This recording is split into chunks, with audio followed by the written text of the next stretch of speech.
Assalamualaikum listeners, welcome back to another episode of Boys in the Cave. My name is Tanzim and I'm joined by a very special co-host and a big amount of people in the cave today. So my special co-host today is Sadi. We've actually done an episode with him in the past. We touched on a bit of history and also poetry, so you can definitely check that out, inshallah. But alhamdulillah, I have two very special guests today. So someone that I've actually been following them both online. Mashallah, they've been doing amazing works, and I'll get into it, inshallah. So Zirrar is a writer and photographer based in London, and he specialises in Islamic history and modern Orientalism. And I think he can probably touch on, I know he's done some stuff for Sacred Footsteps.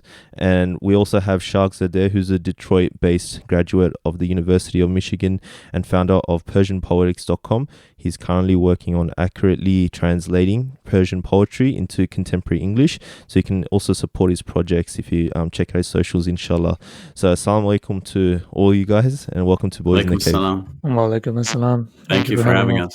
Anytime, I wanted to actually ask you, because I think you guys got a lot of pages, mashallah. Like, I think you got your own sort of personal page, then you have your own sort of project. Then I think you guys combined in terms of the recently sort of hashtag rumiwasmuslim campaign. Mm-hmm. So if you guys can maybe touch on that, because I was following that, mashallah, and then so the audience gets a better understanding of what you guys do. So I'll probably start off with Can I just interrupt for a second? There's a lot of background noise I can hear. There's a... Okay, that's gone. Yeah, is it gone? Is it just me, or do you guys hear it too? It's really loud. Okay. I don't hear anything. I don't hear anything. So is it gone now? Yeah, now that I called it out, it's gone. Yeah, this is good. Okay, we're good. Sorry, I'll let you continue. No, it's all good. It's all good. Right. It's nothing's live anyway, so you can kind of interrupt anytime, inshallah. So I'll probably actually, since Zirrar is talking, might as well start off with you. If you could just like mention your sort of personal projects, and also I think you're doing a joint campaign with Sharghzadeh as well. Yeah, that's right. So if we work backwards, so most recently Sharghzadeh and I started this rumiwasmuslim campaign, which we'll go into detail shortly. But typically or traditionally in the last few years, I've been working on campaigns and around the same themes of translations, calling out Orientalism in photography, because I'm also a photographer. I like to observe, especially how photography is used as a tool and instrument in I guess in a colonial way or Orientalist way. So this is something that I've been doing for a while, and I'm also a Sacred Footsteps contributor. So I write on my travel experiences, and it's from a sacred perspective, I guess, like an Islamic travel log of a sort. So this is the work I do on Instagram, but I'm also a writer. So I have a book called In Rap that came out 6 months ago. It's a poetry book as well. And I'm currently also working on a translation of Muhammad Iqbal into modern English. So there's a lot of similarities between Sharghzadeh and I think this is probably why we gel so well. This is why we started this campaign now, rumiwasmuslim. Oh, mashallah. I think even with your photography stuff, I was checking it out, and you did one, like, I think you went to Iran, and then you kind of, documented your experiences there. So could you maybe touch on that as well?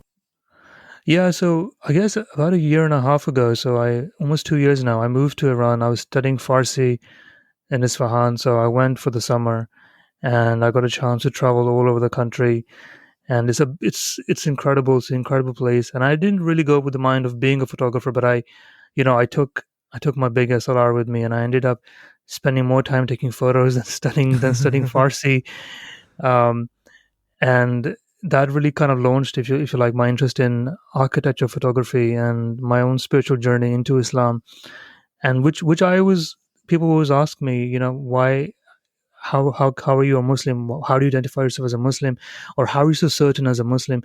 And everyone's journey is different. But for me, my journey was started with architecture and art. So the beautiful work that you see in Iran was really my entry into faith, as well as poetry, as well as photography. So it opened a lot of doors for me. So that started about two years ago.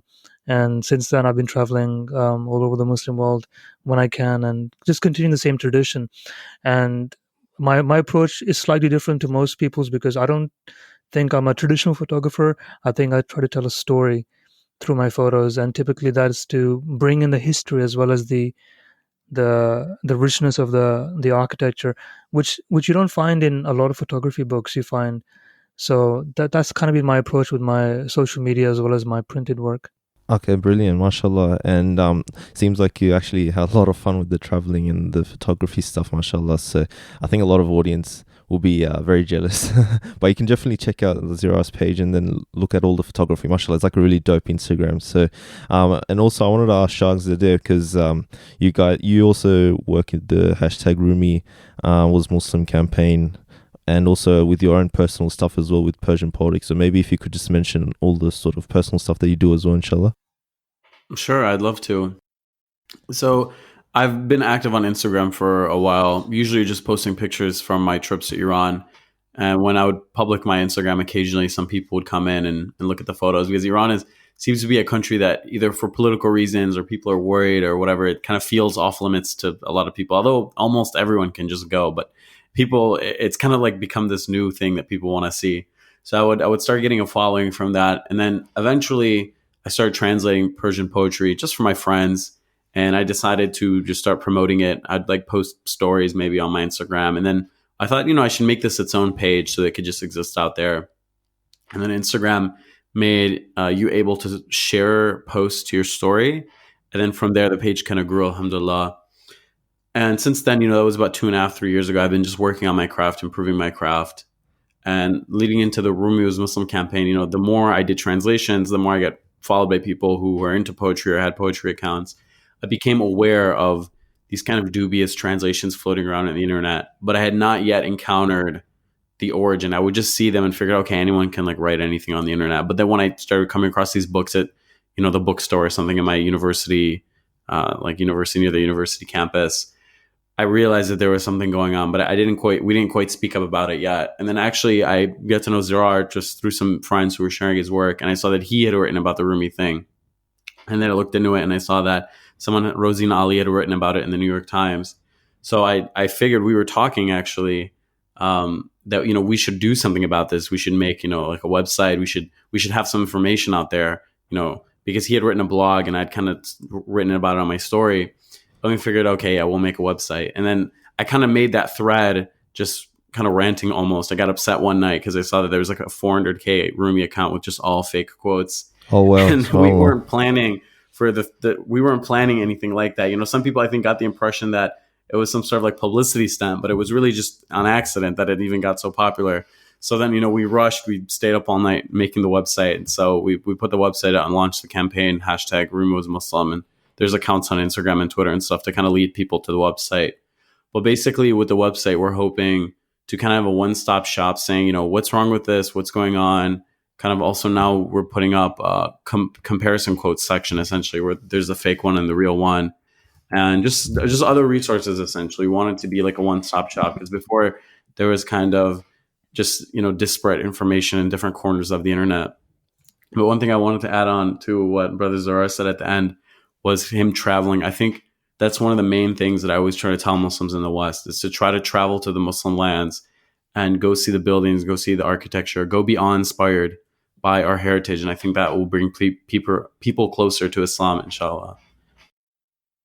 MashaAllah. I think from my experience, because I'm relatively active on like Instagram and Twitter, and I actually knew about your pages before the hashtag Rumi campaign was launched. I think it was only launched roughly like a month or two ago. And I guess with the Rumi campaign in of itself, it's like because you guys were kind of in your post, you were referencing like specific books, and then kind of low-key calling out other speakers, other writers of certain books. And I guess for us, it was more like, I guess the lay people like myself is like, we sort of trust that, if you put out a Rumi book, you're somewhat sort of doing it in an honest way. Like maybe there's, barriers in place to make sure that people don't sort of just go up the ranks, publish a Rumi book that's not even an authentic kind of Rumi book, and then not make money off it. I guess people kind of expect that there is checks and balances in place so that, the right kind of authentic Rumi book gets published. But then when you were kind of specifically, I think there was a part where you were comparing one specific translation with your own translation. It was like two different worlds apart. So maybe if you, Sharghzadeh, you could probably like mention, I guess, specifics in terms of why, I think, because you mentioned like certain writers, like why these sort of mistranslations have happened with Rumi's works. Right. So coming from the Iranian context, one thing that kind of surprised me was, the lack of barriers to entry as far as publishing things go. So in Iran, and I think most Middle Eastern countries, if you want to get a book published, you have to go through a certain number of hoops, which not saying is good or bad, but there's essentially a process you have to go through of scholarly and government approval before you can publish something, which there's a discussion about how that kind of stifles creativity. But essentially, I kind of assumed that, if anyone's publishing Rumi in America, there must be like some group that oversees it, or like some scholar that must, pass some sort of process. But, as I'm finding now that I'm getting closer, inshallah, to writing a book and publishing it, that as far as publishers go, if they think if it's going to turn a profit, they'll just publish it. There's no qualms about, oh, is this like completely scholarly, and is this being fair to the origin, and or are you just like an Orientalist or culture vulture? There's none of that. There's no process to check that, right? So I wasn't aware of that, and I think ultimately that's a problem. Sometimes people message me, how did we let this happen, or how did this happen, or what recourse can we take? And I think sadly the answer, and the thought process being like legal recourse or something, but sadly the answer is nothing can be done. Because Rumi's not alive, he can't come and sue Coleman Barks and saying, no, I don't approve of this.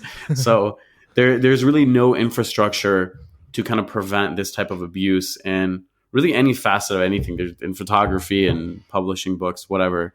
Anyone can, and for better or for worse, there's like, they say the country of the free, right?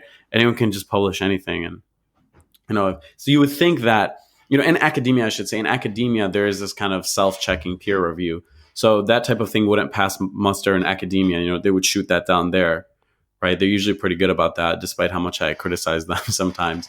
But I mean, as far as, publishing to like the shelves of a bookstore and Walmart and stuff, there's really no process. If I can just add to that, I think yeah, you're spot on. I think but the checks and balances exist in certain fields, and certain fields they don't exist.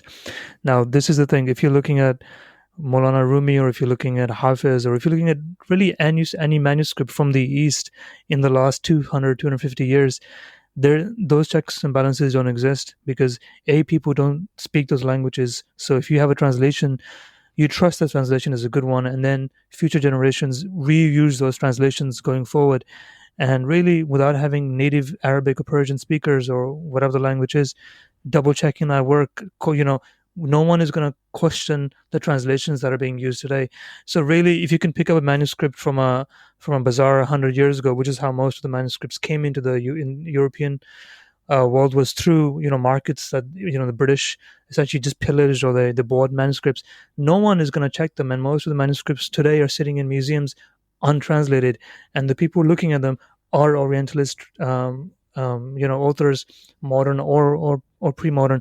So really, this is really the root of the problem, because that due diligence isn't being done on that level. For some reason, if you're looking towards the East, you don't need that integrity from an academic perspective. You can interpret it the way you want to. And this goes way back to the very first translation of the Quran into English, into Latin, into French. The same things happened. So really, this is almost like the Western world likes the academic integrity and the due diligence when it comes to science and literature, and between the European-centric world. But when you're looking at the Muslim world, to the African Asian world, it is not that important. And this is what baffles me, because Coleman Barks, for example, that's the guy we keep calling out by his name, because people should know that name, because that's the translation you don't want to pick up. He has no academic qualifications at all in Persian studies. Zero. He can't even speak Persian, right? So how can he become the most selling author of Persian poetry in the world? It just makes no sense. And yet he's promoted, awarded, given accolades by the Persian world, by the English speaking world. And we raise our hands up and say, where's all the checks and balances? What happened to, what happened to the, essentially where's everyone now? Why isn't anybody asking, what's the issue here? And this is why Sharghzadeh and I are kind of like confused, what's going on. And this is why this campaign has really taken roots, I think. Brothers, this is Sadi here. So just on this topic, and I might be a bit of a devil's advocate, so please forgive me. But it's, I guess, only to contrast what's out there in English, and that's not from Barks, because I think we can say that his is a really exceptionally bad thing. Someone that doesn't know Farsi, translated Farsi works magically. So, like the ones that I have read, and it's a bit of a Barks moment for me because I don't know Farsi either. But I fail to see the great issue with them. For instance, say, I don't know if you know, I mean, you probably would know, Red House's translation of the Mesnavi.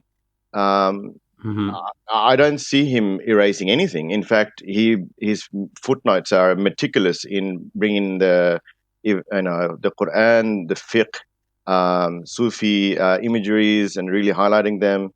And if you read, when I read it, I can tell, in one of the chapters, it's about Surah Al-Buruj. It's very clear. He's getting into that and so forth. So, and for instance, someone mentioned Hafiz. The translation I've read is Gertrude Bell's, and if you look at her biography, she went great lengths to learn Farsi and Arabic. So, what value do you, if any, do you ascribe to these particular people? And knowing that of course they're Orientalists, but the content that actually comes across, the meanings that come across, are they as bad as Coleman Barks in your sight, or is he someone that just exceptionally bad? No, so there's two classes of it really. So there is those people are kind of in their own group, and the people that we're against are in their own group. Right. So actually, some of those old Orientalist scholars actually did a lot of khidmah, or service, I guess you could say, to the school of Persian poetry. So, for example, before Nicholson translated the Masnavi, I'm pretty sure, maybe don't quote me on this, there was no authoritative, I guess, I don't know what the word used in English is, but like authoritative copy of these. I think it's called critical edition, actually. Yes, it's called critical edition in English. So before, in the pre-colonial era, maybe a couple hundred years ago, there was like hundreds of versions of every work floating around, right? Like you could see a divan of Hafiz with 400 poems all the way up to 700. Same with Khayyam, from 200 to 1,000 poems. Rumi, not so much.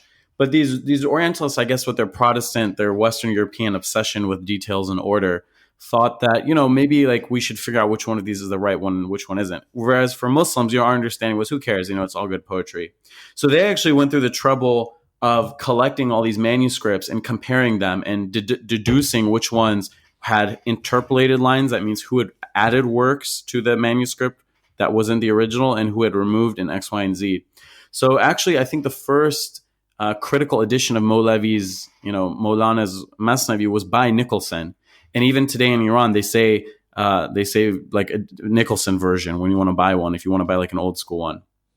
And of course, there's newer ones that have come out that have contested that. And I'm pretty sure Nicholson actually went blind in that process of combing through manuscripts.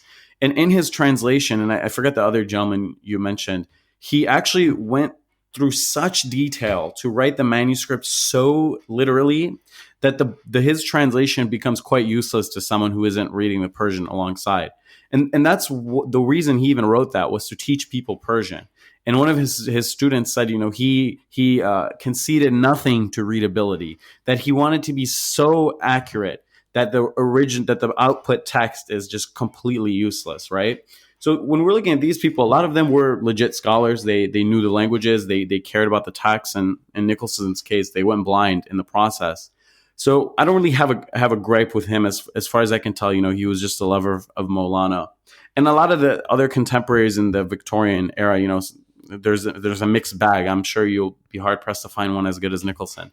But the point is, that's kind of not what I care about. Like Fitzgerald, for example, did a bad translation of Khayyam that is responsible for his fame in the West. I don't really care about Fitzgerald. He's long dead, and there's like 100 other versions of Khayyam. But the issue we take is with the second round of people like Coleman Barks. And this is for two reasons. One is that, they produce garbage. But the second thing is they've just copied the works of people like Nicholson. So a lot of people ask, how did Barks translate Persian if he didn't know Persian? He didn't. He took Nicholson's work and he just reworded Nicholson. So really, Coleman Barks has done two two disservices, and people like him, right? They've done a disservice to Maulana for miswriting or mistranslating him, and they've done a disservice to Nicholson for just ruining his translation, so to speak. So I don't think we really take issue with people from 300, 400 years ago. Of course, there's specific ones who have done terrible jobs, like Fitzgerald, for example. But the main issue really is with people who are living today, because ultimately, people from 300 years ago, what are we going to do? Pull them out of the grave and say, why are you a product of your culture? I mean, everyone in Europe thought like that. The issue is people living in 2020 who can do better when there are Muslim scholars, when they can travel to the Muslim world. And so that's really our focus. Right. Okay. Yeah. Can I add to that? Yeah, please. I think I'm going to dig up some old graves for these old Orientalists. So Shahzadeh is right. There are two rounds of I guess translations or movements that we can look at, right? So he's right. Primarily, our focus is on the Barks and Daniel Ladinsky's of today. So you mentioned Gertrude Bell, right? And you mentioned Hafiz. So Hafiz's most popular translation today is by Dick Davis, who we support and love. We think I personally think he's the best Persian, well, from the English world anyway, scholar today. So then you have someone like Daniel Ladinsky. If you buy Hafiz on Amazon today, you would be very confused if you didn't know what you're looking for. You very well might buy something by Daniel Ladinsky. He is in many ways worse than Barks. So, but today we won't go into him too much. But so this is a problem.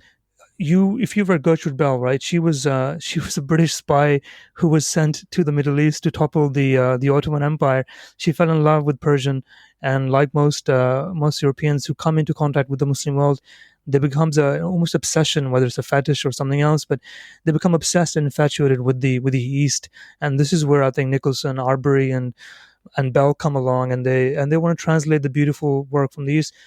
Now, same thing happened with Fitzgerald. Now, when you go to the Nicholsons, and Nicholson's kind of an exception, I think Shahzadeh and I both agreement. Overall we think he did a good service. Now, if you look at someone like Fitzgerald, and we can go into Hayam whenever you want to, people like him. Now, this is my issue, because their issues really don't start with translations, because their translations really are original works. It's not really even a translation. It's more of an interpretation, to be kind. And if you really want to be critical, you say they essentially rewrote the entire poetry on their own, and is loosely inspired by somebody like Omar Hayam. Okay, now someone like Fitzgerald, what he did was, if you look at the pre-Raphaelite movement, essentially, which gave birth to this obsession with Persian poetry. Now, they started because they were tired of Puritan Victorian England and European society, where you couldn't do what you wanted to because you were bound by these traditions and these norms, and they were trying to break free. So when they find somebody like Hafiz or someone like Maulana Rumi, this is my issue. What they wouldn't do with the translation was fine. Fitzgerald's translation isn't that bad. It's original work. It's quite boring. It takes away all the love out of Hayam and all the beautiful imagery that makes Persian poetry so beautiful. But what he does is he detangles Islam out of the East. So when you're getting translations like Hafiz or Hayam or anybody from 150 years ago, because the translation with Fitzgerald came out in 1869, so this isn't that long ago, really. What they did was they said, look, we'll take it from the East, but what we'll do is we'll make someone like Hayam one of ours. We'll say he wasn't really Muslim. We will say he hated Islam. The Sufis hated him.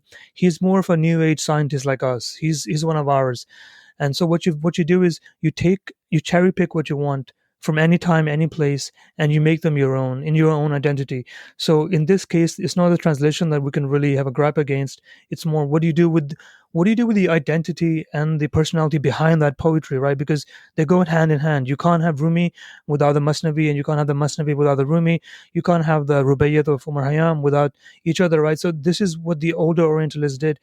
Now, this is just specifically Fitzgerald, but historically, if you study all of these Orientalists, this is how they would present the East to the West. They wouldn't just give them the translation. They would either take the names away and say, look, I don't even know who wrote this, but this is my work. And this actually happened quite often when you look at Arabic poetry, especially Arabic actually. When it came to the West, they didn't credit the authors. And if they did, it was in a side note or footnote, which eventually got erased in future editions. So this problem goes far, far back, and it goes beyond translation. This goes on the identity of the Muslim world and what we produced. So this is, if you like, this is how you can divide the two worlds of the Barks, which started really in the post Cold War, U.S. and pre modern world, where you were really detangling Islam for anything that Islam had produced, whether that was science or whether it was the art or the world of poetry. Yeah, right. Yeah, that's quite insightful about the effect of the Orientalists on these works. SubhanAllah. Specifically on Fitzgerald, though, like I'm not so. I don't think I'm no genius, but when I, worried that I'm reading garbage as I went forward, because my story is, I don't know if off air there would, if Tanzim mentioned, it's not really a story, but my mum named me after Sadi, and one fine day I actually, just started looking into what his works were. Because his poetry is still extant in the subcontinent, and I remember when we were young, his famous lines from his introduction to Gulistan in praise of the Prophet, they're used in Maulids, and his stories are still sort of presented as moral stories and so forth, demonstrating how Muslims ought to live and things like this. So when I went and tried to look into a translation, in my case I came across Edwin Arnold, and I've read that, probably not showing off anything, probably close to 50 times, and because it's I find the content and I don't see Islam being erased, number one, and I see that it's actually quite useful, like both to know what his life was about, and also, if not the prose and the verse is all lost because of translation, but the meanings are there, so to speak. And so when I moved to other works like Khayyam, I discovered very, very quickly that Khayyam himself said that my translations are not literal. He literally says things like they are unliteral and they're mashed together, and something is probably lost. But I've tried to, and he actually uses this. He says something like sparrow, better the live sparrow than the stuffed eagle. So like he tried to give it life, so to speak, without trying to be too literal. So maybe is it the fact that people just don't look into things anymore? The Instagram sort of world, and Coleman Barks is one of those loud voices, or he's just had that privilege. Including, I noticed you mentioned, I think it was Brother Sharghzadeh in the other podcast with Bire, that he got a honorary doctorate from Tehran University. Mm-hmm. So Yeah. it depends how loud and how much you can market yourself, that you get your works out there, versus the ones that are probably a little bit more rigorous. I'm talking too much, but yeah. What do you have to say about, so Fitzgerald? Therefore, like if we look into it, he sort of owned up, and then we've got. Is it the case that maybe, I guess there's two parts to what I'm saying. The case that people we don't really look into backgrounds anymore. Like, and clearly there's this two divide. There's a divide of the 21st century so-called translators, and then these others who have sort of not so healthy backgrounds, like being spies and so forth, but they try to do it justice. So I think essentially the issue is that the more correct or the more technical or the more literal your translation is, the less appeal it will have to people. So if you look at the best translations that are available now, like Jawad Mujaddadi, I mean, I think before we started talking about him, a ton of people didn't even know that he had written anything about Rumi. And the vast majority of people just kind of have these, consumption Rumis by Coleman Barks and a few other people. So the issue is that, the lowest common denominator is just that. It's the lowest, right? So the most simplified, basic, easy to understand version of Rumi will be what sells. And I think that also is kind of the reason that he's not really read that much. And also Hafiz, really all the poets are not really read that much in Iran either. In modern day Iran, maybe everyone owns a copy of Rumi or Hafiz, but how many people have actually read it? Very small percentage. Most people just consume it via, tidbits on the internet, like little memes and stuff like that. So we have this large problem where people are no longer actually reading the text. They're just consuming, even the Quran. I mean, you have like Instagram Quran reminders, like everyone reposts them on their story, like little screenshots from the Quran. what is the value of that? People just, the poetry, we just become like Instagram consumers of our own culture, curated by, God knows who. On my Persian Poetics account, the first row says by Sharghzadeh. If someone has a beef, they can come talk to me and say, hey, what's this? What's that? But most of these pages, Quran reminders, Rumi quotes, whatever, who runs those pages? God knows who's curating them. So this is a problem generally, not just here, but also there, where they can actually read the works, where people just don't want to pick up a book anymore. They want like a 2-second version, put it on their phone. So this is ultimately the problem. And people, I can't say Coleman Barks capitalized on it, because I think he's too old to really be on technology. He's like 80 or something. But people who have access to his stuff have capitalized it and have put that stuff on the internet and got a lot of clout in the process. So that's essentially the main problem. And as far as to answer to that thing, the getting an honorary doctorate, that was probably the weirdest and funniest thing to learn in the whole research behind this project, was to find that we gave that guy essentially a PhD. And I don't know if honorary doctorates are given in a field or if they're just called honorary doctorates. And my friend brought up, we're so desperate for the white gaze. We want white people to like us so bad that if just one white person engages with our culture, even if it's on a predatory basis, by the way, we're still happy to give them some sort of accolade and say, oh my God, be a guest in Iran and we'll take you to Shiraz and all that stuff. And we'll be happy to have you. And here's an honorary doctorate and a big event. I wonder if anyone even opened the book to read it. And it's funny because a lot of times the majority of the hate I get is by Iranians who are actually able to read the original, but still like the Coleman Barks version because it's relatable to Westerners, Yeah, I in my adventure of sort of reading these texts, and specifically Sadi, and coming across the big names, the cities, Isfahan and Shiraz and so forth, I came across. Oh, have I lost my train of thought? Oh yes, on Facebook, visit Iran, things like this, pages where you see lots of. Before coming across your brother's Instagram pages, and the photography, that is it, Brother Zirrar, that you did a lot of that. I saw your page, Instagram page before. I'm sorry if I'm mixing up who is a photographer here. What's it called? How you've made that effort. But on those websites, you actually, it's very, very unfortunate that people actually, a lot of Iranians are going out of their way to show how Iranian women dress exactly like the West, and very select curated photos of them looking very Western and partying and so forth. It's just like sort of unfortunate. Like what stands out in social media seems to be this loud group of and I hate to say this, like self-hating Iranians. Definitely, who sort of drown out the more.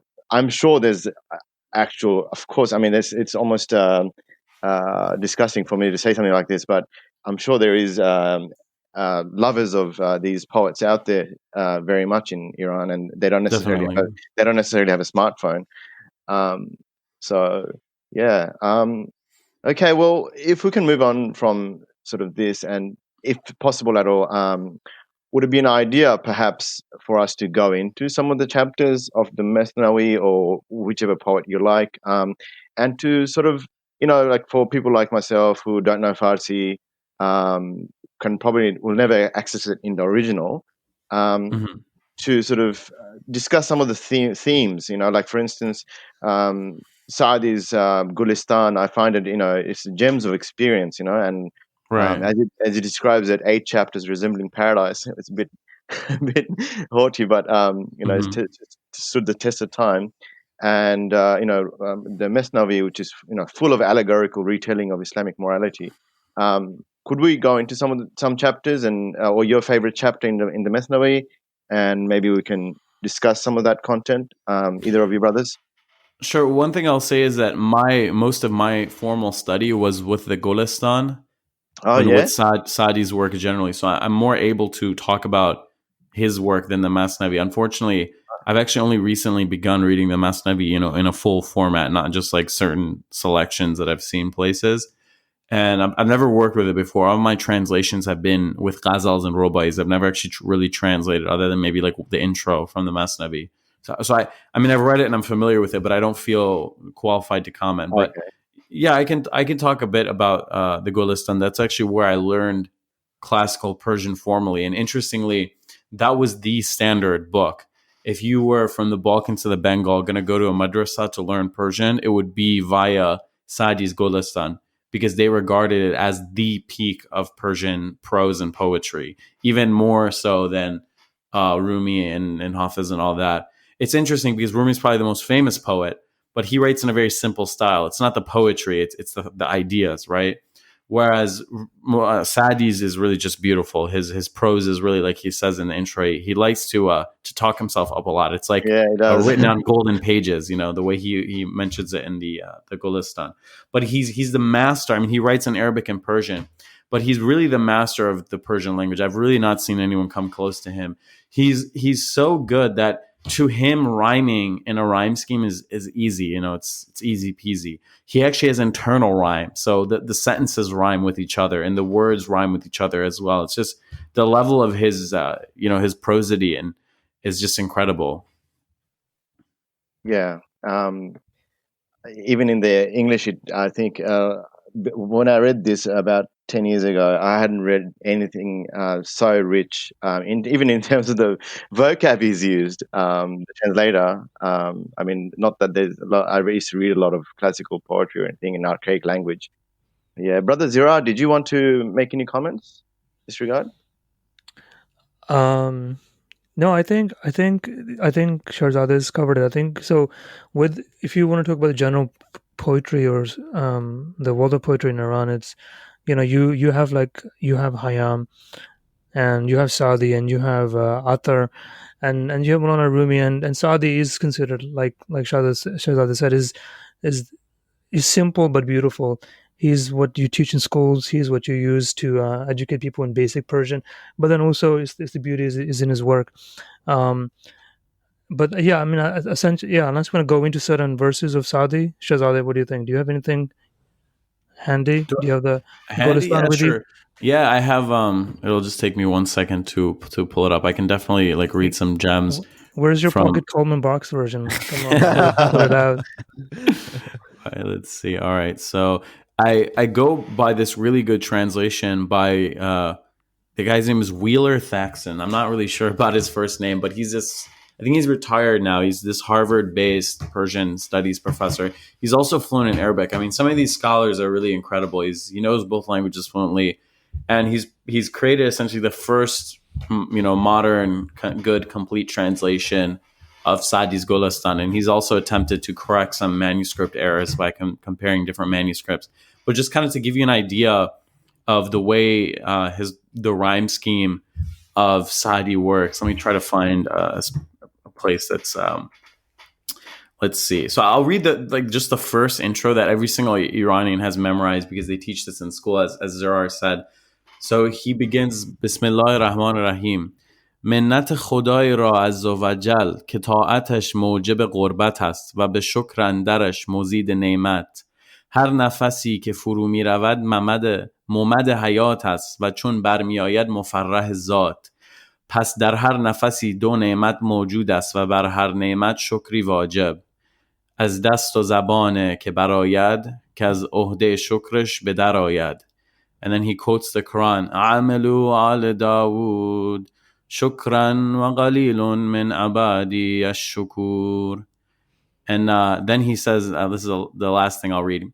بنده همان به که ز تقصیر خیش عذر به درگاه خدای آورد ورنه سزاوار خداوندیش کس نتواند به جای آورد.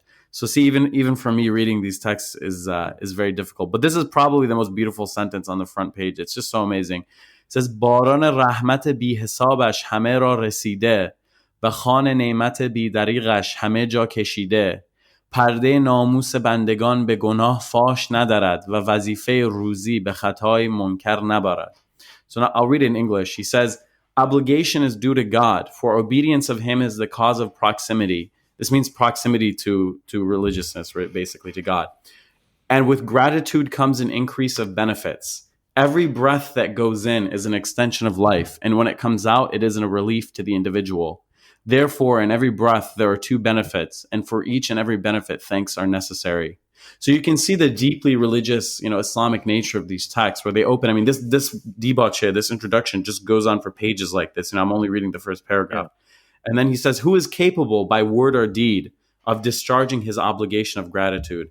So some of these translations, this is kind of like Nicholson, are so literal that they're kind of not poetic. It kind of says we are discharging his obligation. So it's basically saying, who's worthy of thanking God even, really. It's amazing, the lowering the oneself in front of God in the beginning of these texts. And he quotes the Quran 34:13. He says, work righteousness, O family of David, with thanksgiving, be thankful. For few of my servants are thankful. And then he says, it would be better for a servant to apologize for his shortcomings before God's court, for no one is capable of rendering service worthy of his Lord. So he's essentially, even the most, considered the most beautiful work of Persian prose, he's considering it a shortcoming in the presence of God. And he says, the rain of his incalculable mercy falls upon all, and the table of his unstinging bounty is laid everywhere. So essentially, God is all merciful and all giving. He does not rend the veil of his servant's honor. I think rend here means to cut. So he doesn't essentially make you shamed, really, because of unspeakable sin. So he'll never expose your sins to others.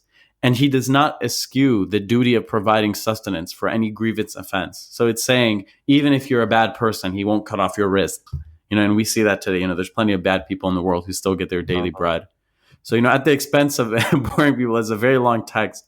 Just to give you guys like an idea of the flavor of the beginning. And it's just such an amazing text, really, this work. If I could say, if someone could read one work from the Muslim tradition that isn't in the Arabic language, that's in the Persianite sphere, I would say this should be it. Yeah, can I just add to that? I think that's a beautiful reading. I think someone who's interested in Persian poetry should maybe know some of the structure around how this works. So the reason the Golistan begins like this is the same reason the Masnavi begins like this. It's the same reason. If you look at Muhammad Iqbal's Israr-e-Khudi begins like this. Same thing happens with Farid and Attar. His opening is also the same way. It's the opening is typically, there's an obligation you have to do, like brother Shahzadeh said, which is you denounce yourself to even be worthy of praising Allah subhanahu wa ta'ala. And then you try and praise him as much as you can, but all the while you are still renouncing yourself as not being worthy enough. And then you go into praising the Prophet Muhammad sallallahu alaihi wasallam, and sometimes you praise the Sahabi, depending on your variation of your creed. And this is expected. If you could begin any book without this, it would almost be unthinkable back in the ancient days. So as a poet, especially the Persian variety, this was the standard. This is how you would do it. So if anyone's read the Golistan and you wonder what is going on, why is this reading sounding like this isn't that poetic. This is because you're kind of taking off the robe of your own, and you're putting on one of humility on to say, look, I'm going to do something which I think is beautiful, but at the same time, I'm humbling myself. I'm kneeling myself to the great beloved who I can't even come close to. So there's this idea of you don't think you're all that great. So people may think and then, Shahzadeh, maybe we can really talk about the ghazal structure and why at the end there's always why you reference your own self as a poet, and that's kind of it has a similar tone to it, right? So this is something you may pick up on if you guys have read Persian poetry. This is a very high level description of how this works. Right. So what he's referring to is there's this essentially the tone of Persian poetry. It's kind of feels like the opposite in some ways. For example, if someone is familiar with the Western rap tradition, the tone is to always boast and exalt yourself and talk about how great you are and how much money you have. That's kind of an analogy to understand the Persian one. The Persian one's the opposite. Even if you're rich and, like, for example, Hafez, you were the most famous poet of your day when you were alive.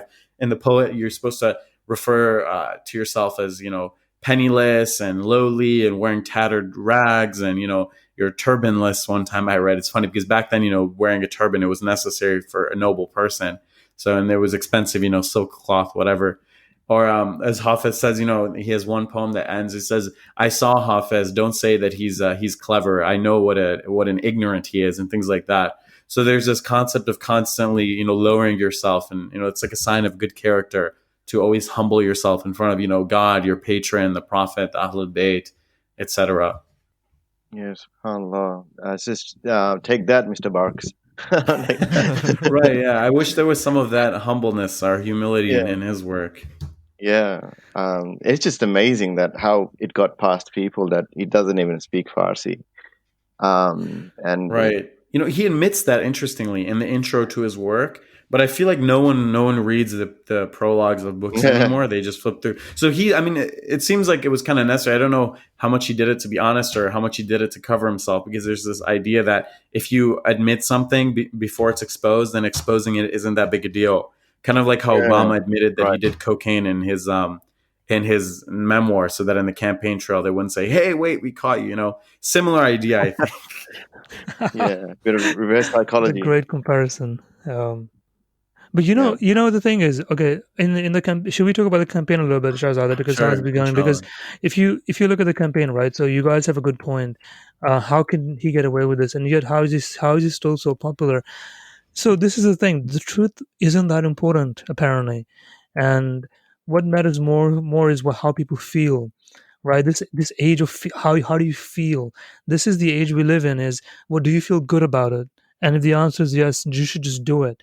And so people take us to and say, you guys are ruining all the fun. There's a hullabaloo. What are you doing? Let people enjoy it.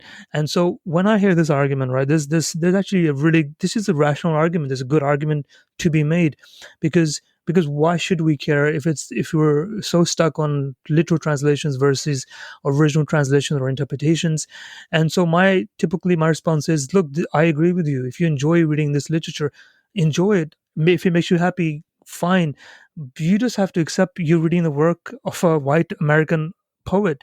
You're not reading the works of a 12th century, Sunni, Orthodox Sufi mystic. And once you make that distinction, then you get two camps. You get people who are like, no, no, no, no, no, no, I'm reading Sufi, and that typically happens with the Muslim crowd who don't want to accept that I like the works of a I don't know if Marx is Christian. I think he's an atheist. But to say, yeah, pick one. If you're gonna like Marx, go and enjoy it. And I encourage people, go enjoy it.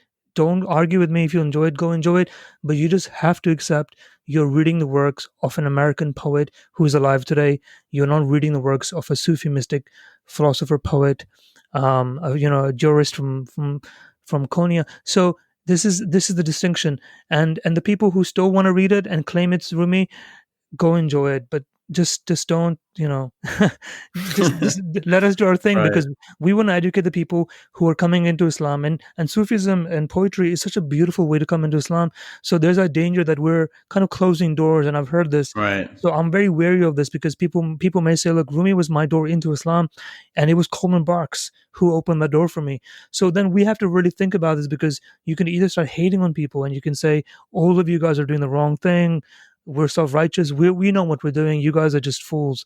So there's that distinction to be made, how we spread this message. So I think we just need to be, inshallah, may Allah guide us, we want to keep that window open and say, we just want to make you aware of what's happening, because as much as doors are opening, we're finding people are also closing doors, because they're finding that Rumi is giving them reasons to close doors, because they're reading Rumi in a way that makes them think, hey, he wasn't even Muslim, he wasn't, he might not even be straight. Who are we to question if this great famous Sufi mystic himself had all these relationships with men, and who knows what he was doing? Right. So there's this, you have to balance these two sides, I think. Right. Yeah, this is definitely a difficult question for me. I mean, among all the messages that we receive, definitely the one that makes me think the hardest is, at what point uh, does the usefulness of Coleman Barks begin or end? When people start saying, I found the real Rumi because Coleman Barks started me up. And that's kind of a difficult question to approach. It's kind of like a does the ends justify the means type of thing. And I'm not quite sure what the right answer to that question is, because if someone became Muslim via that, I'm glad. But I don't know. I think the extent to which it actually damages Rumi's character might be greater than that. So, Allahu Alam. At the end of the day, everything that happens is part of God's plan. So maybe somehow he fits into the divine storyline. No, it surely does. Jazakallah khair for this massive effort you're taking up, because it's no easy feat to sort of counter all these narratives and be up against this established Eurocentric, really neo-Orientalist sort of positioning that you find on social media, and add to that social media itself, and it's as one of you said, the tidbit, tutor grade, 140 characters or less, and otherwise we're not going to read it.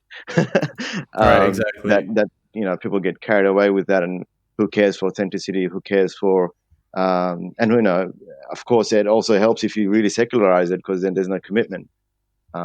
I think Coleman Barks regards himself as a Sufi of a particular order as well. I had a read, and subhanAllah, I wonder what that means. Did he actually take a shahada, or is it because... No, he didn't. He didn't.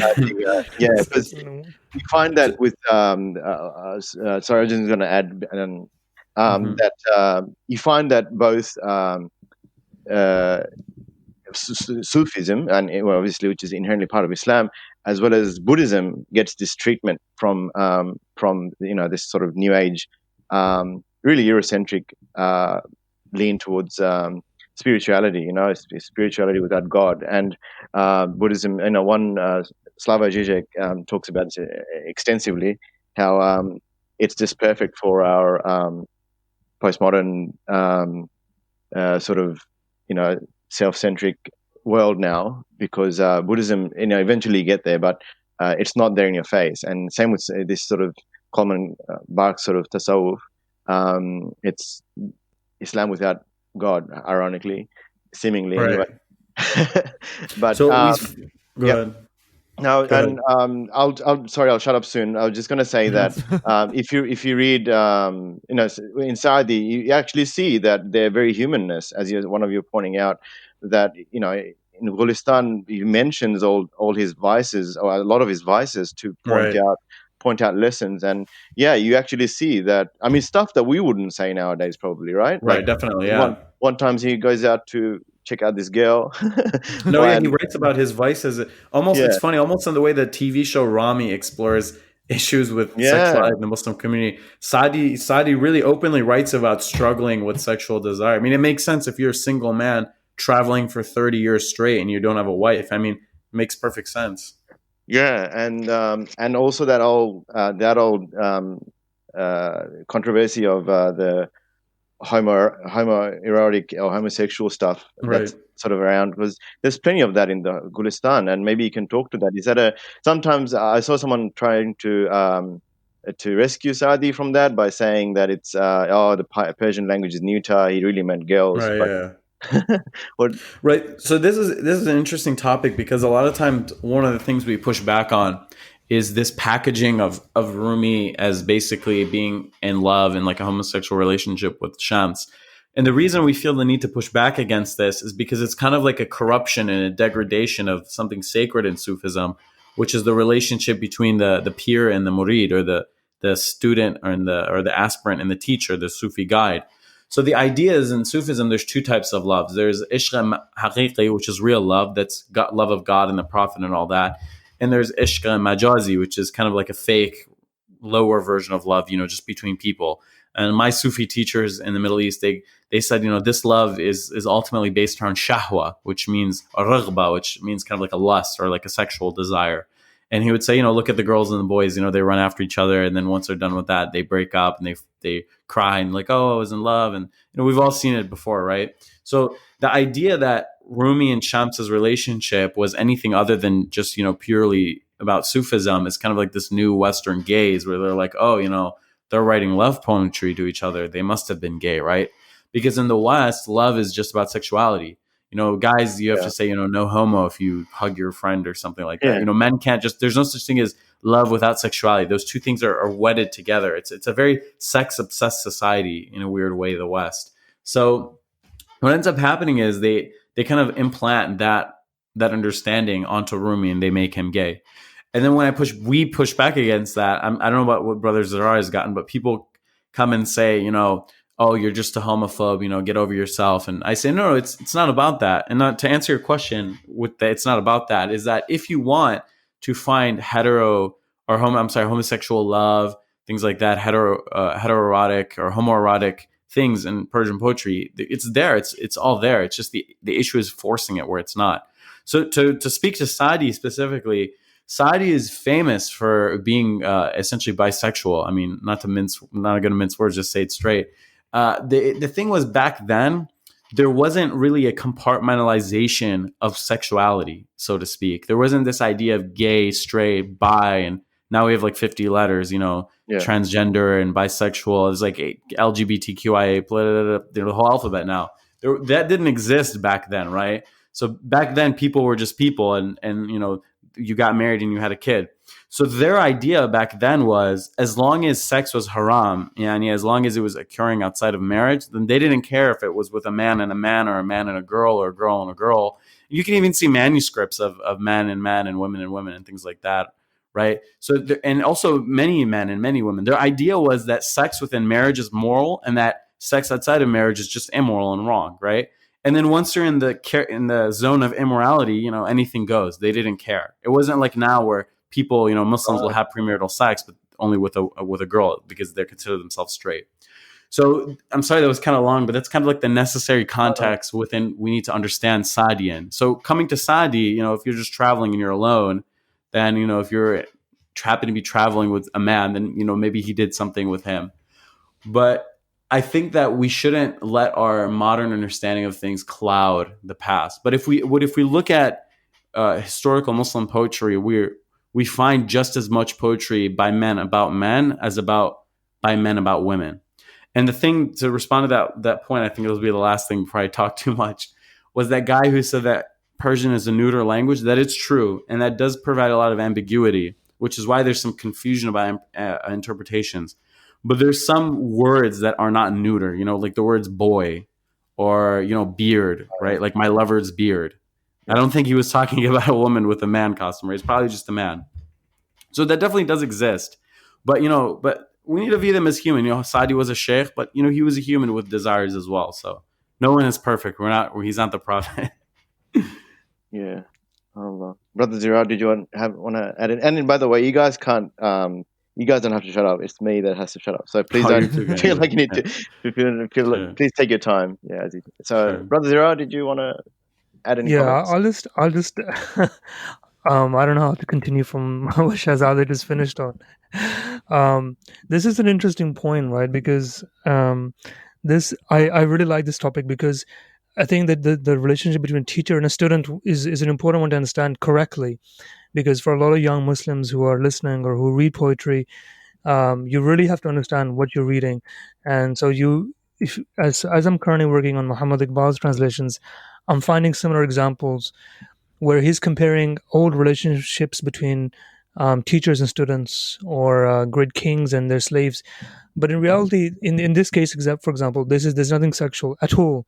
This is literally just the fact that you can have a love, you can have a servitude towards another person, and this is really a example of, if you like, that trust and that the servitude that you should aim for Allah. You have it on a human level as well, and this is the idea of brotherhood that Iqbal especially talks about, and this is the level of unity that in our poetry has always been around. It's supposed to encourage you to unite and encourage you to serve each other, because essentially we're all here to please Allah subhanahu wa ta'ala, but at the same time we're here to please and look after each other as humans, as brothers.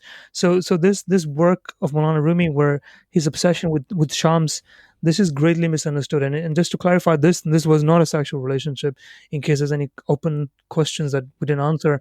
This really was a very, very, very much, you find a teacher who sparks a fire in you, and you look to them to guide you, and essentially it's a door to another door. Eventually it all leads to Allah subhanahu wa ta'ala. So this is the way poetry has, in my mind, been written, and this is how I read it. I can't comment too much on it from other examples, but this is an important point with Rumi especially. Now, just before we move on from that, I just want to jump back to Fitzgerald's translation quickly, because I don't think we finished that in detail, in case somebody's wondering, because I think we've jumped so many poets that, firstly, if you guys want to know which translations to read, I've got a list on my Instagram and my website. But with Fitzgerald, now, if Omar Hayam, we haven't touched upon this. He was the most famous poet in the English-speaking world from 1859, 1860 until the Beatles hit until people came ahead. He really was the most read poet in the English speaking world, which a lot of people would not remember unless I guess you're reaching 8 or 50 plus. Now the reason that's important is because he was bigger than Rumi in many ways. If you look at people like, let me see, if you look at Sir Arthur Conan Doyle, he wrote Sherlock Holmes. If you know from the book From Far From the Madding Crowd, it's by Thomas Hardy. You look at William Morris, T.S. Eliot. These people were all part of a fan club for Umar Hayam. Could you imagine this today? Could you imagine? Wow. Could you imagine having these names being a fan of a Persian poet from that time? You can't imagine, right? So when we look at Coleman Barks, in a way, we give him way too much credit. Although the books have sold like hotcakes, he really is nothing compared to what Hayam really was at that time. So what happened with Hayam was his transition came into the West, and it really sparked a revolution in terms of how we were thinking. So it sparked on the back of romanticism and the idea of that we should go back to the whole pre-Raphaelite movement really just means going before Raphael as a painter, because they wanted to go into more nature and more academic way of painting. So they took Hayam on and they became obsessed with him. And if you look at someone like Mark Twain, you may not know this, Mark Twain carried a poem of Umar Hayam for most of his entire life in his hand. This is how much he loved Umar Hayam, and it's Wow. because he inspired them in a way that no English, no European poetry ever could. Now, this is the beautiful thing that I find really inspirational is if you look at what we've been talking about, right? We're talking about sexuality with Sadi, we're talking about Rumi, and now we're talking about Hayam, and of course, Shahzadeh can talk more about Rumi in this regard, but the Masnavi has a lot of sexual references. It has quite controversial references that if you don't know, you may think this is kind of X-rated. This isn't really very Muslimy to be talking about. But this, for me, this is why it's beautiful, because as Muslims, we never shied away from these topics. We didn't close our doors, no matter how long ago it was. We addressed these Yeah. topics. Even the Prophet Muhammad sallallahu alaihi wasallam, he talked about relationships with women. He gave people guidance on how to be in a happy marriage. We addressed the things that people were afraid of addressing because someone had to do it. So as Muslims, we always dealt with these worldly, these dunya things to prepare us for the next. So in all of our literature from the beginning till now, we have never shied away from these topics that are considered taboo. So 160 years ago, the Europeans, they were still struggling to even use words to describe love, which were sexual. Mm. Right. They had to take Hayam, and they said, "This guy is crazy. He's talking about wine, and he's talking about women. He's talking about death as it might not even happen." He was confused. He was uncertain about after death, after life, a life after death. So for you can imagine the shock in the West to say, how could a Muslim, from Nishapur in Iran in Khorasan, how could he be teaching us, right, about Right. enjoyment in this world? How could he be teaching us about doubt in and uncertainty in this life? Because we were, the Europeans at this time. Remember, you have to remember this. This is post Renaissance. This is Industrial Revolution. This is where the Europeans, they actually thought they were the greatest things that's ever been created. For them to take on Hayam and then eventually Rumi and any of the poets, they really had to break away a lot of things that were attached to these people. So as a Muslim, I'm proud to say you can look at Hayam, and Hayam did drink wine and he had relationships, but his poetry is entirely fabricated, because it wasn't in my research anyway. Hayam never really wrote any poetry. You have Right. poetry that's been attributed to Hayam, which has also been attributed to Ibn Sina. So if in more recent scholarly work, it's been discovered that really over a course of 200 years, from hundreds of different authors, you have the Rubaiyat of Umar Hayam, and this is essentially it. There's no evidence that he himself wrote any poetry, but the people who wrote his poetry, they did all these things, and it's still preserved. We still read it. We understand the context. We can separate our faith and not feel insecure about it. Mhm. We didn't burn books. We didn't burn books and say this is not Islamic. Let's just get rid of this. Let's just wipe this. Especially in the Persian region, they've always accepted the sin. They've always accepted what was wrong, but they didn't hide it. They drank wine at the height of the Islamic rule in Spain under the Safavids. They didn't care about it. They dealt with it and they just accepted, look, we're not perfect. These are things we can't give up. We're gonna we're going to capture it in, whether it's in paintings, and Right. if you go to palaces in Isfahan, you can see semi-naked women on palaces, and this is survived the post revolution. This survived the Right. Iranian revolution, right? If Khomeini himself did not wipe away this imagery, you have to wonder who really is the Puritan now, who really is the crazy Right. person now. If Khomeini himself was okay with having Hafiz, and you have to remember, Hafiz poetry, by the way, is not very religious. If you read Hafiz, Right. he's not like Sadi, he's not like Rumi. Yeah. Hafiz is a lover. He enjoys life, and Right. his poetry is read by the most religious clerics of Iran live on TV constantly. He's adorned, he's worshipped, and this is by very, very qualified, Right. Yeah. very strict, hardcore, Shia clerics. So really, this is how I summarize this in my head. From the beginning till now, we've been okay with our history. We don't hide it. We talk about it. The really worrying issue is how the West changes its dynamics, its mood. One day it's okay with something, the next day it doesn't. So it burns the books, and then it rewrites the books, it revises the books, and it removes footnotes. And this constant revisionism is what the foundations of Western literature and intellectualism is based on. So as Muslims, if you're listening, we don't do this. We don't reword stuff because the fashion has changed. So this is the foundations that we're inheriting, and this is why correct translations are so important, because we don't want to hide the correct Masnavi. We want you to read it. So this is why works like what Shahzadeh is doing is he's translating Hafiz and Rumi. This is, subhanallah, this is why it's important, because we need Muslims to do this, because Muslims don't need to hide this stuff, because we find there's lessons behind everything. There's purpose behind everything, and Allah has guided us to do this. So we accept we're sinful people. We accept we're weak. We accept we're not perfect. We accept we're wrong most of the time. But this has been the light that we follow. This is why we've been so successful. So if you think, the West is the way, this is how they've succeeded, they're not our teachers. This is not how we do things. Yeah, I agree. I like a lot of that, and I wanted to address a couple small things.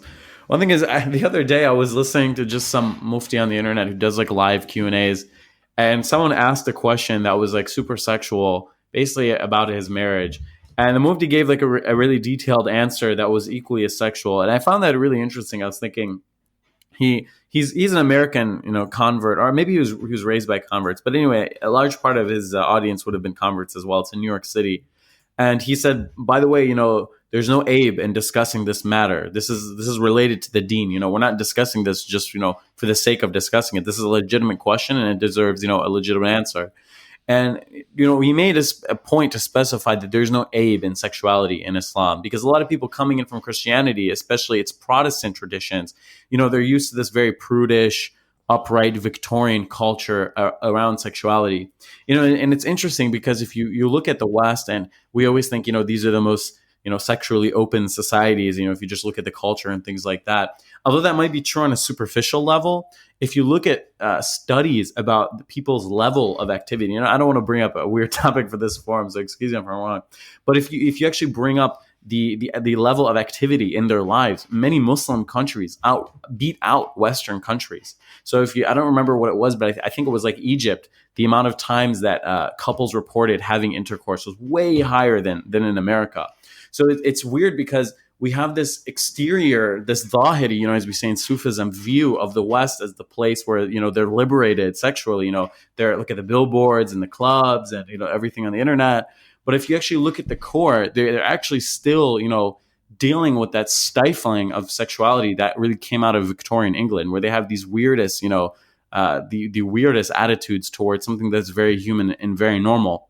And again, when people look at Islam, for example, if you look at hadith collections like Bukhari and our greatest hadith collections, there's a chapter where it just talks about sex within the context of marriage. And when I remember a Christian once told me, I can't believe that this book is just like detailing the life of like you're essentially, the married life of the prophet in that regard. And he says, isn't it supposed to be respectful? And I said, but to us, this isn't disrespectful. There's no aib. And I think that's really beautiful. We need to be proud of the fact that we didn't take part in the Jewish and Christian tradition of shaming sexuality, so to speak. But then going back to ourselves in the West, we need to be sure that we don't fall into this trap of treating sexuality the way Protestants have treated it traditionally, in a very taboo way. Now you see Muslims regurgitating these attitudes themselves. Where I remember one time at the Islamic, we had like an Islamic discussion group at university, and I used to give the talk. And one time someone requested that the talk be about sex within marriage, right? Or Muslims and sex or something like that. And someone got upset by that topic. And I remember this debate came about, if that's inappropriate or not. You say, oh, there's brothers and there's sisters and, we're all young and all that. But I see sometimes we're actually taking in these American sensibilities. And you mentioned Khomeini and Hafiz is interesting. I didn't know this, but Khomeini actually has his own divan of poetry. And if you read it, it's strikingly similar to Hafiz's his divan. If you read it, you'd almost mix up, some of the poems in terms of authorship. You might think that Hafiz had written that poem. So just to kind of tie between, even though the people you would think of as being highly conservative, they still have an appreciation for like the heterodox elements of our tradition. Yeah, and just to bring it back to Rumi as well for a second, is one of the criticisms we've had of Barks is he hypersexualizes Rumi where he doesn't need to be. And so I recently had a debate about this with somebody who said to me the Masnavi itself is quite, you have to almost censor some stuff out. And I said, well, Rumi did have a lot of sexual references and commentary about women and other stuff, but this was all, this is something that had a purpose behind it, whereas Coleman Barks' version are sexual without purpose. So if you're reading Right. Barks and you find there's a sexual reference to a woman, most of the times it's not in an honest translation way. You're reading something that Barks just thought, this should be sexual, I'll make it sexual. Right. So this is something to be wary of when you're reading translations of poetry. Someone will tell you, look, Rumi was sexual anyway. This is fine. This is honest. This is truthful. So this is why I'm mentioning this. Just be wary that criticism. This is how you answer it, because the choices by our Barks are not really honest. They're not really placed correctly. Right. There's one thing that I always warn people of is, looking at the niyyah. When in Islam, we talk about the intention of things a lot. So a lot of times when they insert sexuality into the translations, like you mentioned, the niyyah and Coleman Barks, I would assume, is just to make it more interesting to people. They say sex sells. But and sometimes, like you said, detractors will bring this up. Well, Rumi wrote about sex as well. The niyyah behind bringing up these metaphors in these texts is the lesson. So when Rumi is writing one of the hikayas, the stories in the Masnavi, and it's about sex, he's not writing that as like, excuse my language, erotica for his readers. He's writing that to have a moral lesson in there, right? And a lot of times I feel like that niyyah or that metaphor is missed, and we reread it in the face value. And an interesting tie-in actually with the Protestantism that I brought up was that Nicholson, I'm pretty sure he's a British guy and probably was a Protestant. When he translated the Masnavi, the sections that were considered lewd by British standards, he actually translated them into Latin and not English. And that's because he didn't want average people to be able to read it, because it was considered, too out there for the average masses, which I just thought was a funny tidbit.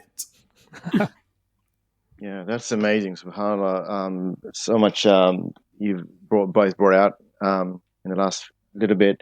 Let's stay on that topic of that censorship or changing things. It seems like one of you sort of touched on it, that we as in Muslims have seemed to have adopted those Victorian sensibilities now, and in fact all this literature belies that attitude, and we're so hypersensitive about talking about it, and sometimes I think even a little, as is the tradition, like children are the ones that memorize the Quran by heart. That's when you start, hopefully. And even in the Quran, there's plenty of references to the sexual, and I would imagine, like, at least perhaps not nowadays, but in the early days, even children would have had a real strong command of Arabic. Right. So very soon they would know, the religion is about all things, and Allah has given guidance on all matters. And Right. all of these poets are not talking about, as you say, for entertainment, but for lessons and to bring out how we can benefit from that. And it's actually one of you mentioned about Ramy, the show on Netflix. There's actually an episode on Boys in the Cave that Tanzim did earlier, I think last year, and just that episode, I listened to it. It's really brings out the sensitivities around the topic of sex. But as you said, we're all doing it, Mm-hmm, right. but it's just this unnecessary and angst about it. Even as we, I think Ramy is based in. I haven't watched the show, and that's not to like sort of absolve myself, but just listening to the show itself, it's like typical experiences of Muslim growing up in the West, and I think Ramy travels to Egypt, I think it is, and it's all out, all what is relatable to all of us, and there is so much to be found in these poets for us to take lessons from. Brother Zirrar, I just wanted to go back to Khayyam. Just I don't know, I almost wanted to leave this aside, but I'm not sure. Maybe it is a good point to mention. With Khayyam, as he said that he's not, he didn't write down his works, and I understand he had a handful of students who perhaps wrote it down. But I watched this little talk by a Iranian professor at the University of Mary Washington. He's a professor of philosophy and religion there, who mentioned that his name was Mehdi Amin Razvi, that's his name. He mentioned that very little of Omar Khayyam's works can be authenticated. He mentioned something like between a dozen to perhaps 1,000. So it's a huge range, but according to different scholars. But perhaps, and he also mentions this one thing which totally really shakes things up, which is that there was 4 Omar Khayyams historically, perhaps, and perhaps we're getting our Khayyams mixed up. One guy was maybe the polymath, religious guy, and one guy might have been the poet, or it might have been the same person. Doesn't matter. The question would be: do we need to sort of rescue Khayyam, or his work, so to speak? If there's such uncertainty around the authenticity of this work, unlike, say, the Mesnavi or Gulistan and so forth, which I'm assuming there's better manuscripts for. What's the go with Khayyam then? So it's a confusing world with Hayam, and from everything that I've read, and there's a beautiful new translation out with a beautiful, actually half the book is just a study of Hayam and Persian poetry. It's called The Rabiat of Hayam by Juan. Okay. This is something I recommend people pick up if you want to read a good modern translation of Hayam. It doesn't rhyme, doesn't have that the meter system of the original, but it's still quite nice to read. Now with Hayam, from everything that I've read, it really doesn't sound like he himself wrote it or people under him wrote it. Now you have to look at the reason why scholars recently have come to that conclusion is, now Hayam himself was born and educated in Nishapur. He was from a rich family. He worked in the courts of the Seljuks. He was trained in Samarkand. He was a mathematician. He's a scientist. He was surrounded by the best of things, the most beautiful of things.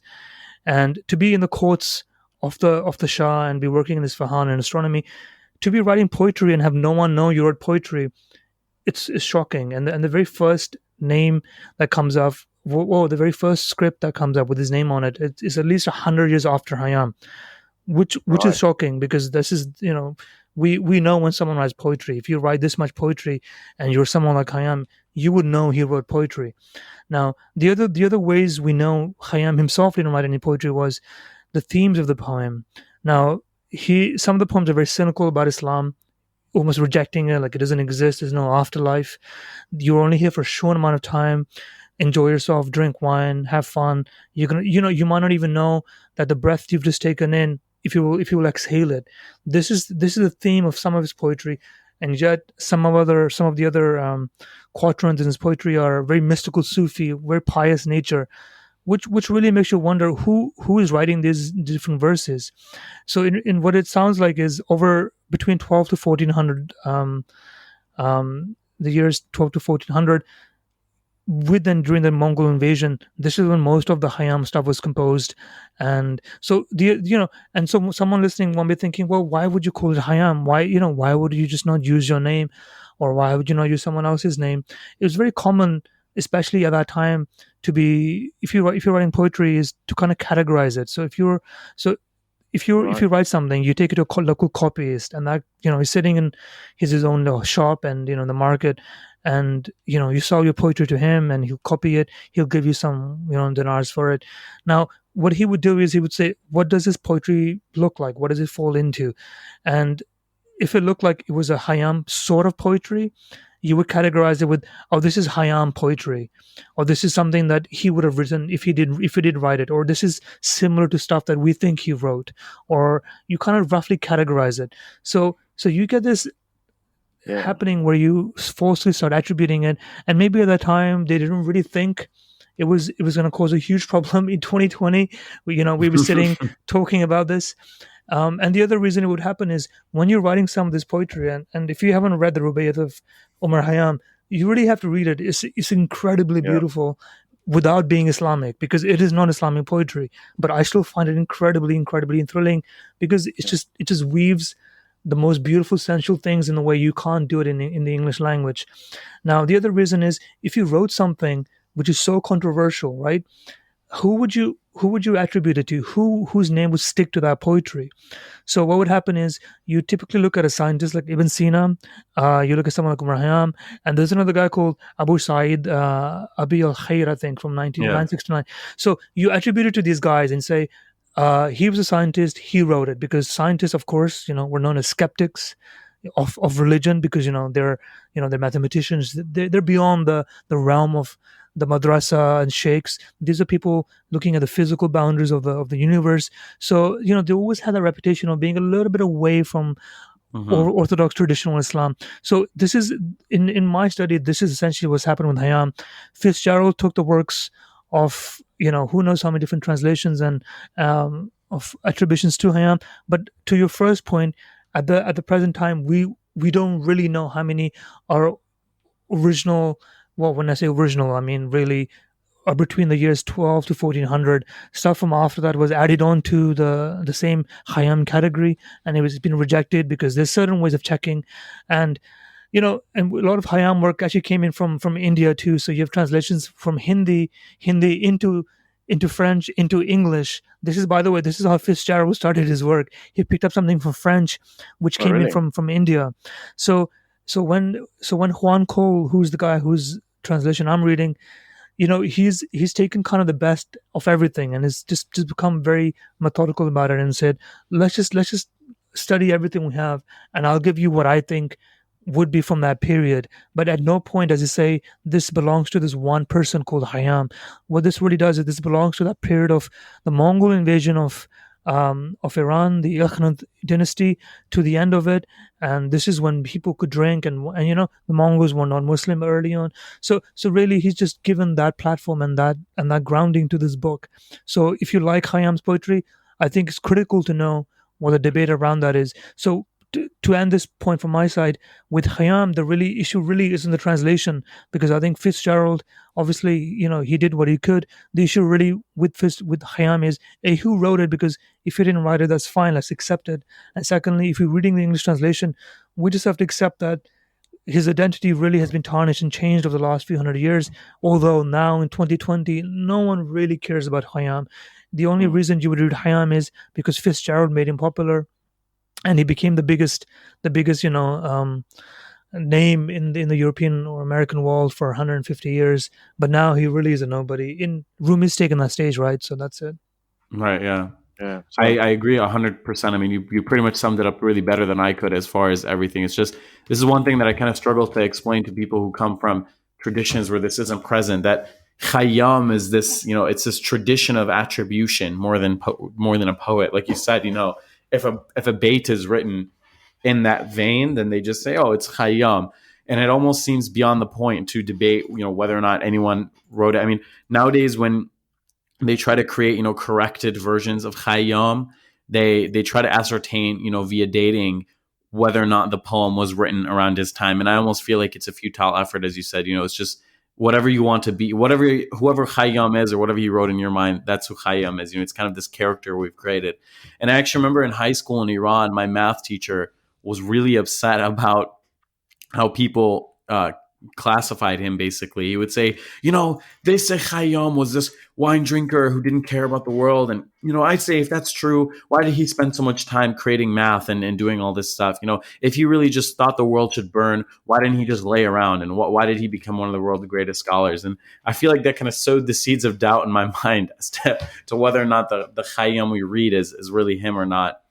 So I think ultimately, and an interesting case is that everyone in Iran knew that Khayyam was not a poet. It was understood that he was a tradition of attribution. And we know that because if you look at historical manuscripts where they talk about the great poets of the Persian tradition, none of them mention Khayyam, right? And only until the Orientalists discovered Khayyam and then translated him, and then he became, before Rumi was the best-selling poet in the Western world, it was Khayyam. It's interesting, two Muslims that become the best-selling poet. It was Khayyam. And then that's when Iranians became aware of and interested in Khayyam. And, he had a big mausoleum built over his old one and things like that. And, people started to take interest. And now what's interesting is we have actually imported their faulty understanding of the world by essentially taking on their conception of Khayyam. So the Orientalists incorrectly read Khayyam as a single person. And now in modern Iran, people think that he was like a single person. They don't know, they're not really aware of. It's interesting how the Orientalists has really almost kind of influenced us in our homeland. Sometimes we in the West think, if only we go to the East. Sometimes maybe I think this. That's where we'll go and find Islam unadulterated.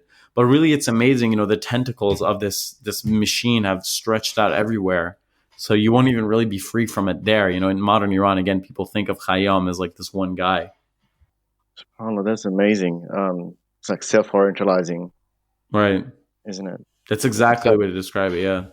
Yeah, so with Khayyam is basically, in a sense, a category rather than necessarily a person. And right.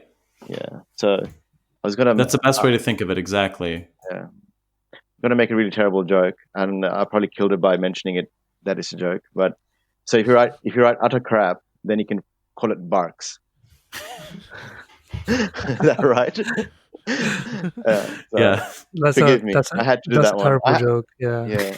I have another dad joke, but it's also barks. So which is what Barks did was a dog act.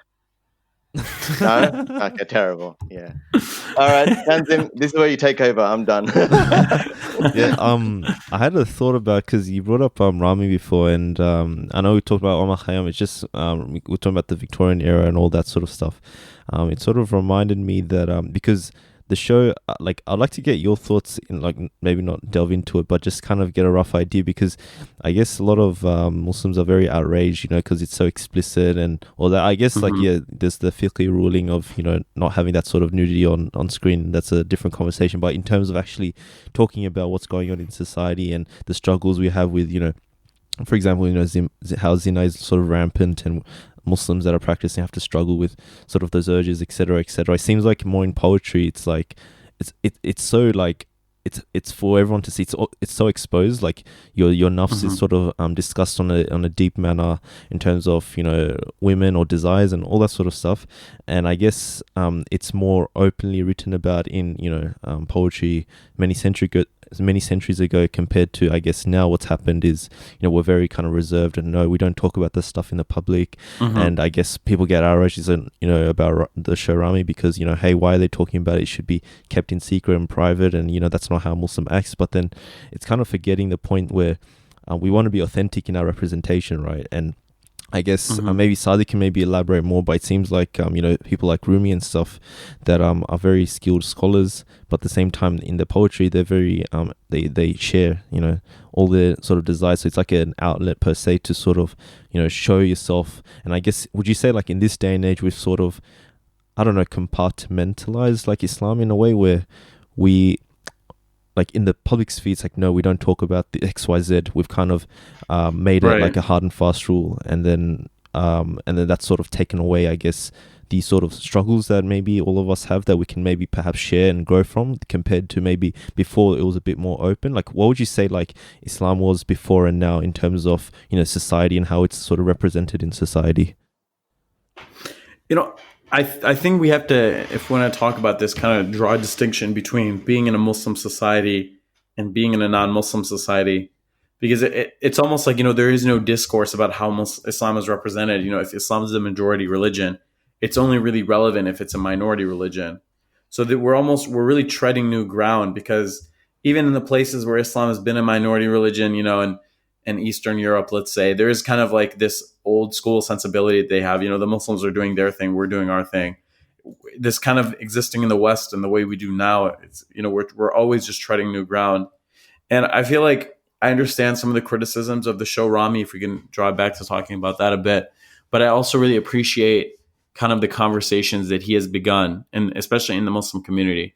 And a very interesting, fiqh, or like a legal understanding of what he's doing. You can find Sheikh Khalid Abu Fadol. He's not really well known, unfortunately, but he's a really smart thinker. He had Ramy on. He runs the Asuli Institute in California. He's a professor of Islamic law and a sheikh with ijazas from many schools. And he was essentially kind of defending him from a religious perspective, because a lot of people said, this is, you're showing zina and all this stuff. And he made a couple points. Like one, the point of the show is that, he feels bad and that stuff is wrong. And he actually doesn't really technically show any nudity, right? And then he pointed out that, Muslims have written epics and poems and stuff about, zina and people who are addicted to substances and people who lie and cheat. This isn't a first.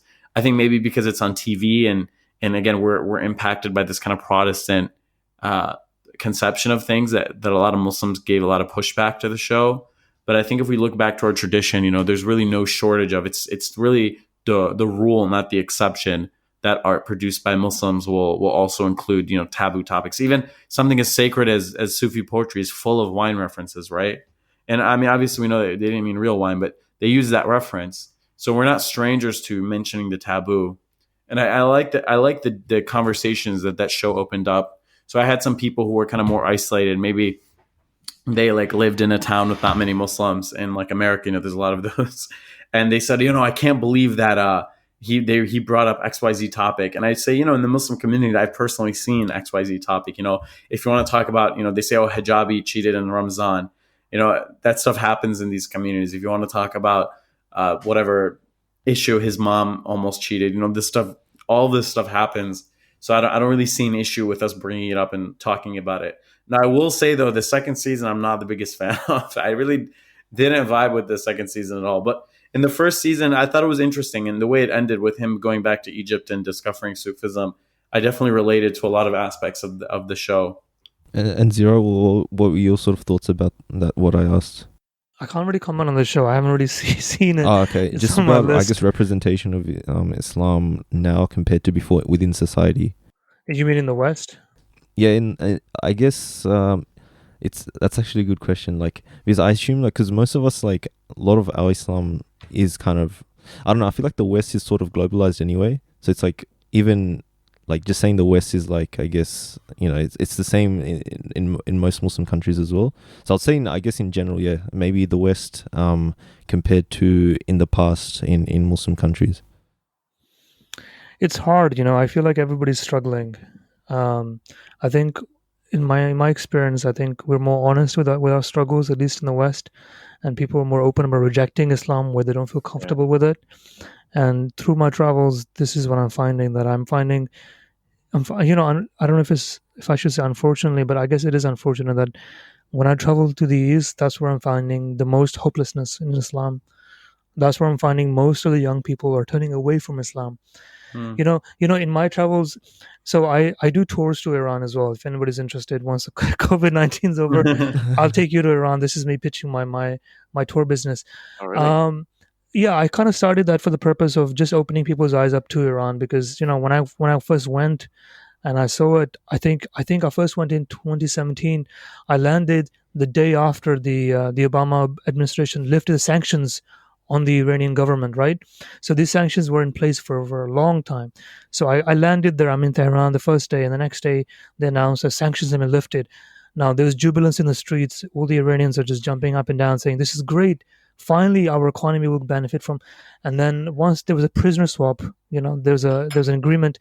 The very next day, the Americans imposed new sanctions on Iran. And this was a ploy, because this was a ploy to say, look, we want our prisoners back from Iran.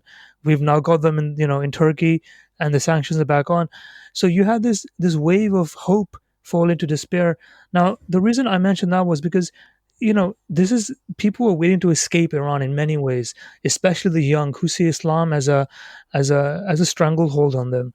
So when I started doing tours to Iran, because I wanted the Western Muslims, and most of them were British, but they kind of actually there were some Americans as well as some from Australia actually as well. So these Muslims were very practicing Orthodox Muslims. I think most of them were Sunni, and there were some Shias, and and they went to Iran, and this is the interesting thing in Iran. When they see Islam, they see only Shia post-revolution Islam. They don't see any other Islam. This is all they've known.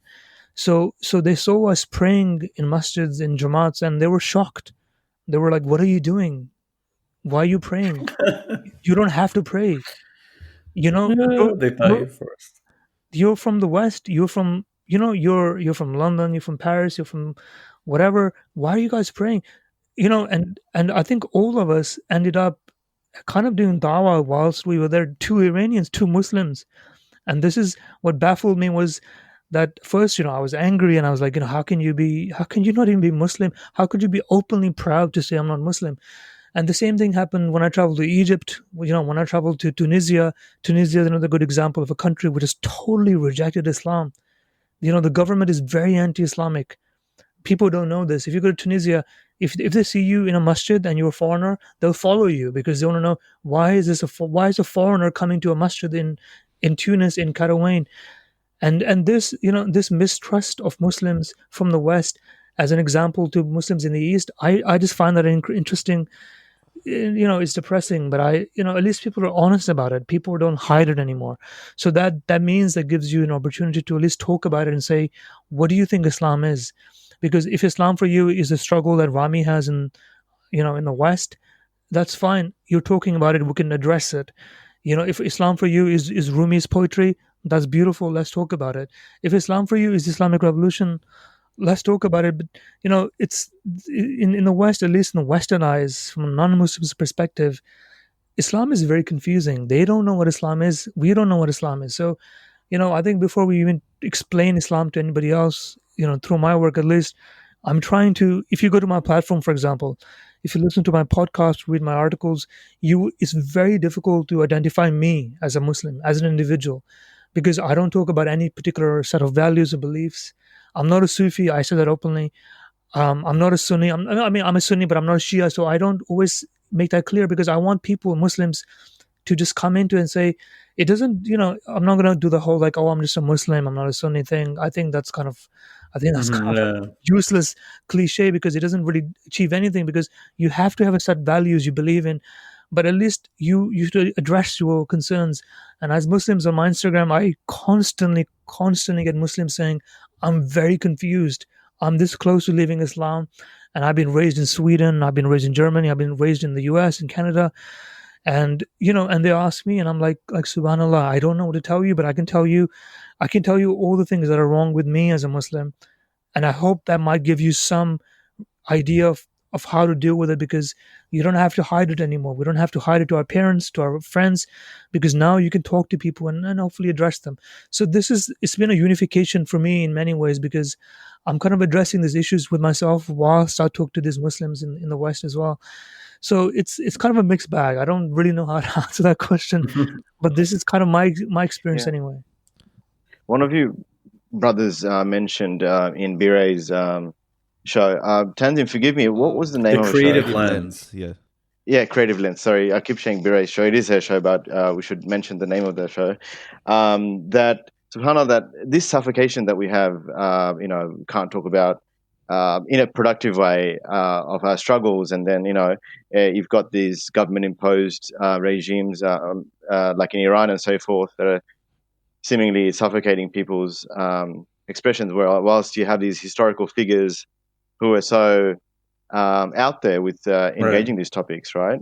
One of your brothers was saying on her show that Hafiz's entire poetry, or a good part of it at least, is inspired by the fact that the hardline stance the government took on him and took away his stipend and took away his booze, right?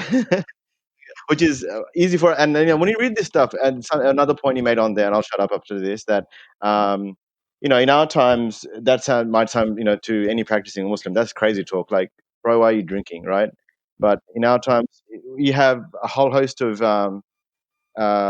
things that people commonly do, which is our strife. Like, one might be, I don't know, the hijab for sisters. And generally speaking, it could be because in the classical world, women generally covered, right? It wasn't so much of a strife. And then generally speaking, we have the other sin, which is, it's all, and yeah, the very fact that a debate that exists over it is riba, for instance, right? People want to buy houses, and we will have that discussion open in the out and open about what is halal, what's not halal, and so forth. But alcohol, Right, crazy. right. Yeah, right. Exactly. So I've perhaps, noticed this as well. We've developed some taboos, yeah, so that's but we've kind of made some other things okay. It's kind of arbitrary. yeah, and so like I'm sorry, my point sort of trying to get to is that just on Hafiz, that his poetry was about lamenting his loss of his drink and his ability to do that, right, in part. So maybe you can talk about that and how he wasn't being stifled, Sure. effectively. Even So it's they interesting you bring up the stifling of some of these Muslim countries.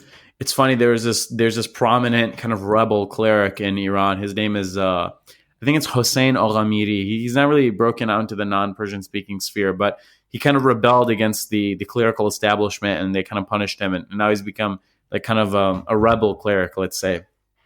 And he was criticizing the censorship regime that exists in Iran, but it also exists in every single Muslim country, essentially, where if you want to publish a book, you go through a million hurdles, and they'll tear out anything, and they'll kind of just make the book not the book anymore. So people just either choose to not publish or publish underground. And he was saying, if Muhammad was alive today, you guys would say, we're not going to give you a permit to, get your Quran written down and distributed. Or if Hafiz was alive today, you would say, we're not going to give you a permit to distribute your book. And in a way, they're right. These modern states that we've created they just stifle creativity. And it's part of the reason that we're held back, But what's interesting and important to remember is that these modern states are holdovers from the colonial empires, that they, set up these structures for us, and that they left, and we just kept them going, right? And that's just a different topic, and that could go another hour and 45 minutes that we've already gone. So one thing about Hafiz is, so a lot of his poetry that laments life, and first of all, we need to understand Hafiz and Khayyam, their poetry was composed in a similar context, in the context of mourning the destruction of the Muslim world at the hands of the Mongols. So, Hafiz lives 50 years after Genghis Khan's army sacks Baghdad. We kind of forget the Muslim world. That was probably the moment that marked the steady decline. Since the sack of Baghdad, we've never had more incline than decline. We've just been on a steady, unfortunately, down going. So he grew up right after that. He saw the decline or the destruction of Baghdad, and then he, towards the end of his life, Taimur Lang, which means Taimur the lame, or in English it turned into Tamerlane, swept through and eventually made it, I think, all the way to where he lived towards the end of his life. And there's rumors that they might have actually had an interaction. But anyway, Hafiz is growing up really in a really unstable period for the Ummah. And then also within his context in Shiraz, like you said, he grew up around unstable, political realities in Shiraz as well. And Khayyam and Hafiz, in a lot of their poetry, you see them reminding us that the world is unpredictable, that it's a sad place, that every palace will become, essentially reduced to rubble and bricks, and that every place where a king sat, a bird will sit and excuse me, but I'm quoting basically, take a poop where he sat. So we need to really understand them in this context. And right, I agree. A lot of times Muslims are kind of at a loss for what context they should understand these works from. Because, if we're going based on our modern understandings of, of course, Muslims never drank, of course, Muslims never did zina, and it becomes hard to swallow these things. So I think it's really, we need to, do away with this Protestant mindset that we've developed. And not to say that we condone it, not to say that I would, get on a member and say that premarital sex is okay, but I also wouldn't say that no Muslim does it. It's certainly, a human thing, and we're human. Yeah, and Zirrar, what were your sort of thoughts as well? Yeah, I think just to, I think, kind of round up this conversation a little bit for me in my head, because I think if I'm just listening to this conversation, it can sound like we're kind of almost almost making this normalizing what happened with the Persian poetry and the Persian experience, because it does sound like everybody drank and everybody had zina and this stuff was normal, and it can be quite overwhelming for somebody who doesn't know how to approach this stuff. So I think we need to kind of place this in a way, because we we can't look at people like Hafiz and Hayam and whoever wrote Hayam and Maulana Rumi and just go to the list. We can't take these poets and say this is my Islam. This is where my deen is going to come from. This is my identity. This is my face. This is my mosque, or whatever you want to call it. These were people just like us who lived a life, but as unfortunately, I think this is almost it kind of comes back to the Western experience. In the West, they like to hold on to statues and names of people and say, we have this Western civilization that's attached to post Renaissance. They give you names and say these are the people that are giants of the European world. So as Muslims, we turn around and we say, well, who's our giants? So we look at philosophers like Imam al-Ghazali, Ibn Sina, Ibn Rushd. We look at Ibn Khaldun. We pick these 5-10 names and we say this is my Muslim. So when you look at their lives and you find these problems with their lives, we get disheartened and we can feel like, what's going on? How could Hafiz be bemoaning the loss of his wine? What kind of if he's my greatest poet, who are we as Muslims? So I think if you're listening and you're thinking about this stuff, you just have to remember our culture was never like this. We never picked one poet out of 500 years and say, this is my poet. Because if you need a list of Persian poets, there's at least 100 I can give you that were nothing like Hafiz, right? But he's the Mhm. one we reference today. So if you want to look at someone like Maulana Rumi, I would say you classify him at the top in terms of his connection with Allah subhanahu wa ta'ala. But I can give you 100 who are not like him. Right. So there's you have to really summarize it yourself in the sense that, because if you only speak English, unfortunately, and it is unfortunate, and you're looking to learn Islam from Orientalist texts, my first advice is, when you're reading something by Gertrude Bell or Thackelson or Nicholson or any of these people, you have to remember you're reading text that was written for a Western audience. It was not written for the Muslim mind of 2020. They were not writing for us to take our deen from these translations. So, as much as we can debate translations, we can debate the pros and cons. As Muslims, we have to remember, if you're learning Sufism from books that are translated by Orientalists, doesn't matter how good their intentions were, you're not going to learn your faith from translations. The most you can do is do an academic study of theology. Essentially, that's what it is. It's religious studies. Because I get people asking me all the time, I'm reading book by so and so on Sufism. It's from 1800 whatever. Is it good? And my question is, well, are you doing an academic study, or are you learning Islam through it? Because if you're learning Islam through poetry of Nicholson or translations of whomever, is a problem. So it really comes round into how you're interpreting and looking to the East for your own deen, and how poetry fits into that, and how wider scholarship fits into that, because we really, really have to separate, I think, Orientalist academic studies of the Muslim, which was for the non-Muslim. Because as Muslims, again, we just really, really have to be careful we don't become Amazon scholars. And I say this all the time: don't buy Ibn Arabi on Amazon and think you can understand his his deep philosophy. I'm not kidding you. I get one person a week on a good week. Typically, I get more asking about Ibn Arabi. So as these tastes and these fashion trends in Sufism and Ibn Arabi and Rumi go up and down, and we talk about translations, this translation criticism that Sharghzadeh and I are doing, really, it is just a small effort to say, look, we just have to be aware on a wider scale of what we're doing wrong with Islam, because we can academically study Coleman Barks, and I would encourage you, if you have Coleman Barks, open it up, look at it. If you want to prove yourself wrong, go get a copy of Javed Mojaddedi's Masnavi, find the right examples, compare them, do it. But just remember, these are not, there's benefits to it, but at the same time, there's a lot wrong with how we're learning Islam from these translations, and for me, really, that's what it comes down to: is what are you reading it for? It's interesting.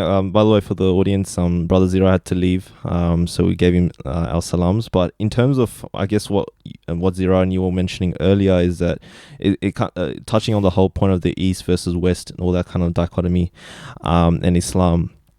Just to use my personal example, is where when I was at essentially at uni, and because I'm from Bangladeshi background, and there's a lot of Bangladeshis that come from Bangladesh to and study in Sydney, right? So I found it was really Right. weird where my circles being brought up here and growing up in this society, you know, we have that sort of, you know, you can maybe call it a haram phase or a kind of, you know, out, not really the ghafla sort of phase, like and then you kind of Jahiliyyah you period. discover like sort of, you know, Islam, and you kind of try to get practicing, and that was kind of us in like first year uni, second year uni. It was really interesting because like obviously not all the Bangladeshis from Bangladesh you know, or bad or anything like that. That's not what I'm trying to say. But the point is like some of them I counted, they were like, you know, they're like, oh, they come here. It's like they were shocked that firstly we aren't partying, and secondly it's like they came here to party. Right, so it was like really strange. I'm just like, man, this is so weird how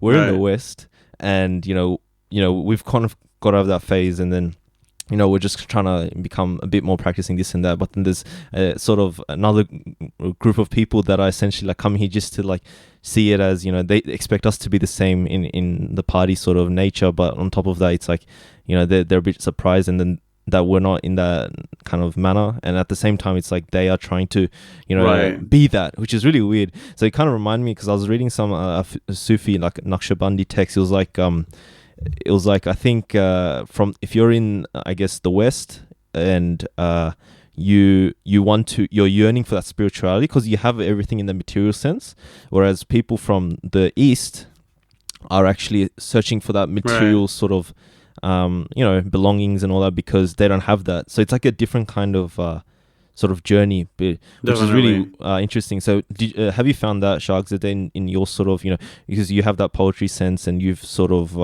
you know, read books, and you're alhamdulillah, you know, it seems like you're understanding what society is about, and you know, so like what's your sort of experience with that? Would you say that's a similar vibe as well? Right. I've seen that exact same thing, where I went to university and I saw a lot of people who were from Muslim backgrounds but American, or born and raised here. They go to uni and they join, you know, the MSA, and they become involved with Muslim stuff, and they become more religious, and maybe they even marry, like they find their spouse there and they get married. Versus you see people coming from the old countries or the home countries, and they're kind of shocked to find out that we even know anything about Islam at all, that like we know how to pray. Sometimes people like Iranians who are born and raised in Iran and uni will say, you know, I'm shocked you even know how to speak Persian. And I'm like, you know, man, like it's not like we're just 100% American in these countries. Like I think a lot of times people in the other countries, they overestimate the extent to which we get assimilated, right? So sometimes people in Iran will tell me, oh, you're not even Iranian at all. You're just like an American because you're raised there. And then sometimes they're shocked to find out that, you know, I might know Persian better than they do, you know, because I spend all day translating these texts. So I definitely have noticed that. And it ultimately, it depends on, you know, what you have versus what you don't have. For us, like you said, you know, we've grown up in a society where girlfriend, boyfriend, partying, all that stuff is normal, and no one cares. There's no big deal. There's nothing left for us to discover, versus the spirituality is what we're lacking, like you said. And then for those people, you know, they grow up so surrounded by Islam that, you know, Islam is just taken for granted for them. They don't care about Islam. There's nothing interesting about it. They never had to work for it. It was just always there. And if anything, they feel like it's too much of it, right? Versus for us, we always feel like there's not enough. We feel we want more. We're insecure about it. So, you know, subhanAllah, it's very interesting looking the way life plays out. Sometimes you can see that people from those countries, they want to be Western so bad. It almost seems like it flipped. Like the people from the West, that you would think that they were raised in the East because they're so interested in it, versus the people in the West or the East, you would think they were from the West because in their home countries, you know, some of these people have not been to a masjid. You know, subhanAllah, I met a girl of Pakistani origin, or Pakistani Afghani origin, who had grown up in Saudi Arabia.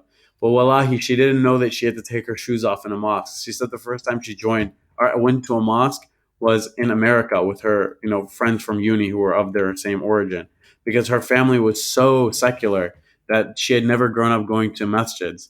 So, you know, sometimes we find these weird scenarios. and it ultimately becomes, you search for what you don't have in life. Yes, subhanAllah. Even just to add as well, like, would you say, because we were talking about kind of, I guess, the Victorian era sort of picture of Islam, where it's kind of rules and regulations, and we don't talk about X things in the society, all that sort of stuff.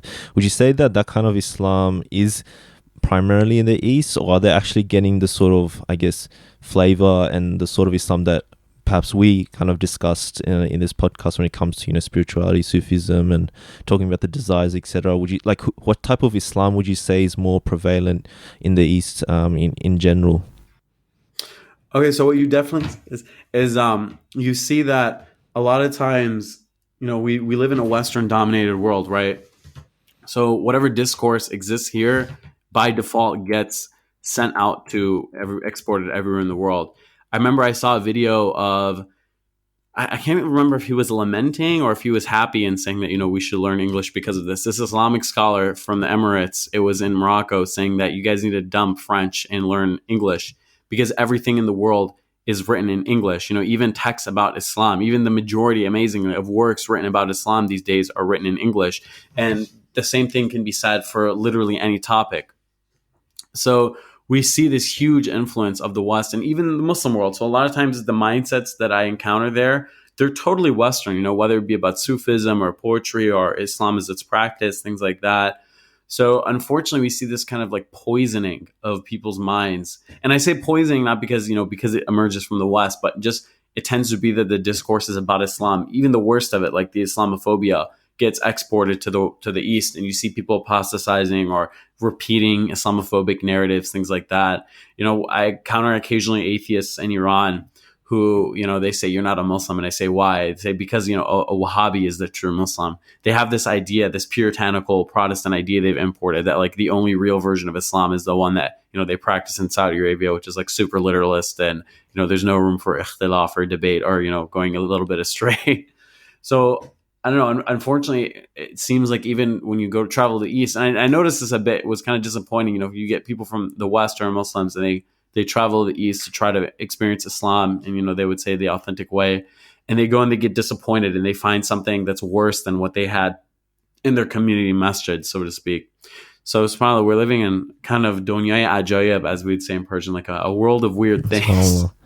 Even it's Right, just right. to kind of like touching on what you said about, I guess, like, I feel that I guess in society we've sort of adopted, like, I guess in sort of academic terms, like people use the term like whiteness in the sense of like you have the Orientalists that sort of perceive Islam, like you just mentioned about English works, and people are saying like you have to read English now, learn English because that's where all the works are and this and that. But unfortunately, like what you were saying, what we discussed through the podcast about Orientalism, and they've sort of translated in a way where it's closer, like they'll make it closer to their ideals, like the ideals of the Orientalists. And unfortunately, like considering all this, and plus the fact that a secular liberal kind of West society, it's so much to grapple as a Muslim, and essentially we're sort of left in essentially a quagmire of a situation when it comes to grappling with Islam. And I wanted to ask, because we're in this such a quagmire of a situation, we have like, because we talked about poetry as a sort of medium to express our desires and thoughts and etc. When it comes to Deen and Islam and living Islam. And in this day and age, just take a more modern society approach, is like right now, for example, music is so prevalent. Everyone's listening to Drake or Kanye, etc., etc. I literally I don't listen to too much now, like here and there maybe, but try to like keep it with the halal lyrics and all that. But like I literally grew up on the Kanye's, like his graduation album, everything. I was like really into that, and that was just like same. Literally, and people that album, think like like I don't know, super strict people like what the hell, haram, this and that or whatever. But it's like that's the society you're in. Like if you're gonna kind of not talk about it, then you're just sort of shooting yourselves in the foot, because that's where like most normal Muslims that are like growing up with this sort of stuff, and Drake and Kanye and all the other artists. So what's your take on sort of the question I'm more getting at is using like mediums that exist in society now, such as music, in order to, and maybe I don't know like what kind of genre will be the most popular. I would say maybe rap, R&B amongst the youth, using like such mediums to showcase, sort of our struggles and using it as a medium, because you'll have the fiqh rulings of music being haram and this and that, but then I know there's a lot of Muslim artists that take a different opinion, etc. Funny enough, more kind of, I guess, Sufi kind of scholars are a bit more lenient on that, and they'll quote the Ghazalis and all that. So what's your sort of take on using these sort of mediums in order to showcase our Islam, considering the fact that this society, music is so rampant essentially? Right. So I tend to take a more Sufi view on music, that it's permissible as long as it's not promoting haram things, let's say. But that's what you mentioned reminded me of. There's the same Mufti that I mentioned earlier who said that a lot of people, they think they're traveling to the Muslim world to get away from all the fitna or whatever that exists in the West. And he said in the first week that I went to Medina to study there, he studied at the Islamic University of Medina, I would hear, rap music, 50 Cent, Kanye West, Tupac, whatever, blasting from cars, of local Sadi people. So it kind of shatters this myth that there's this Darul Islam that you can go to where you'll be freed of, the all-encompassing effects of this modern globalized culture that is more or less produced in Western countries, but basically exclusively America, unfortunately. So to the extent to which we can kind of ride on that train and do something Islamic, I figure I can't say that I like, for example, like Muslim rap. I don't know, there's Deen Squad or whatever. I just mean from a strictly musical basis. I don't really, not getting into a fiqh debate. But they say if you can't beat them, join them. So, if we're gonna drown in it like a sea of Western music, and some Muslim wants to create Muslim Western music, almost the way that Ramy created a Muslim TV show or something like that. I don't see much harm in it. I figure, we might as well have our alternative version, if we're gonna be overwhelmed by this thing generally. I for example, I don't love Deen Squad. I can find stuff like that kind of corny sometimes. Not to bring them up because you didn't bring them up, but they're the only ones I can think of at the moment. But sometimes having Muslims, prevalent or present in pop culture can have a positive dawah effect. Like I remember there was one song by, I think it was like Flatbush Zombies, where the chorus was like, I was just sitting in a car with my American friends, and it was like, ride with my squad, hamdulillah. Yeah. And I thought I had misheard it, and I looked it up, and he really did say hamdulillah. And apparently, in inner city America, there's been a Black Muslim resurgence. Their Nation of Islam is in their memory, but there's a lot of African Americans converting to Islam. So this Muslim dialogue has almost become cool. Yeah. Wow. I've heard non-Muslims now say wallah and hamdulillah and calling God Allah. And one time I asked one, are you a Muslim? He said no, but that's just like some people just started saying that instead of God, because they see Islam as kind of like this alternate culture to their oppressor, northwestern European Protestant culture. So I don't mind. I would love to see Islam become quote unquote a cool thing. And I feel like Ramy Youssef actually talked about this, where maybe 10 years ago saying, I'm Muslim, I fast, I don't drink, I don't do whatever was weird. But I think now it's almost becoming cool to be counterculture in that way. And he mentioned, I feel like I'm coming in the perfect time and place where I don't have to change who I am, where, being a hijabi, it's not corny, it's edgy, for better or for worse, or being, from whatever aspect of Islam you look at.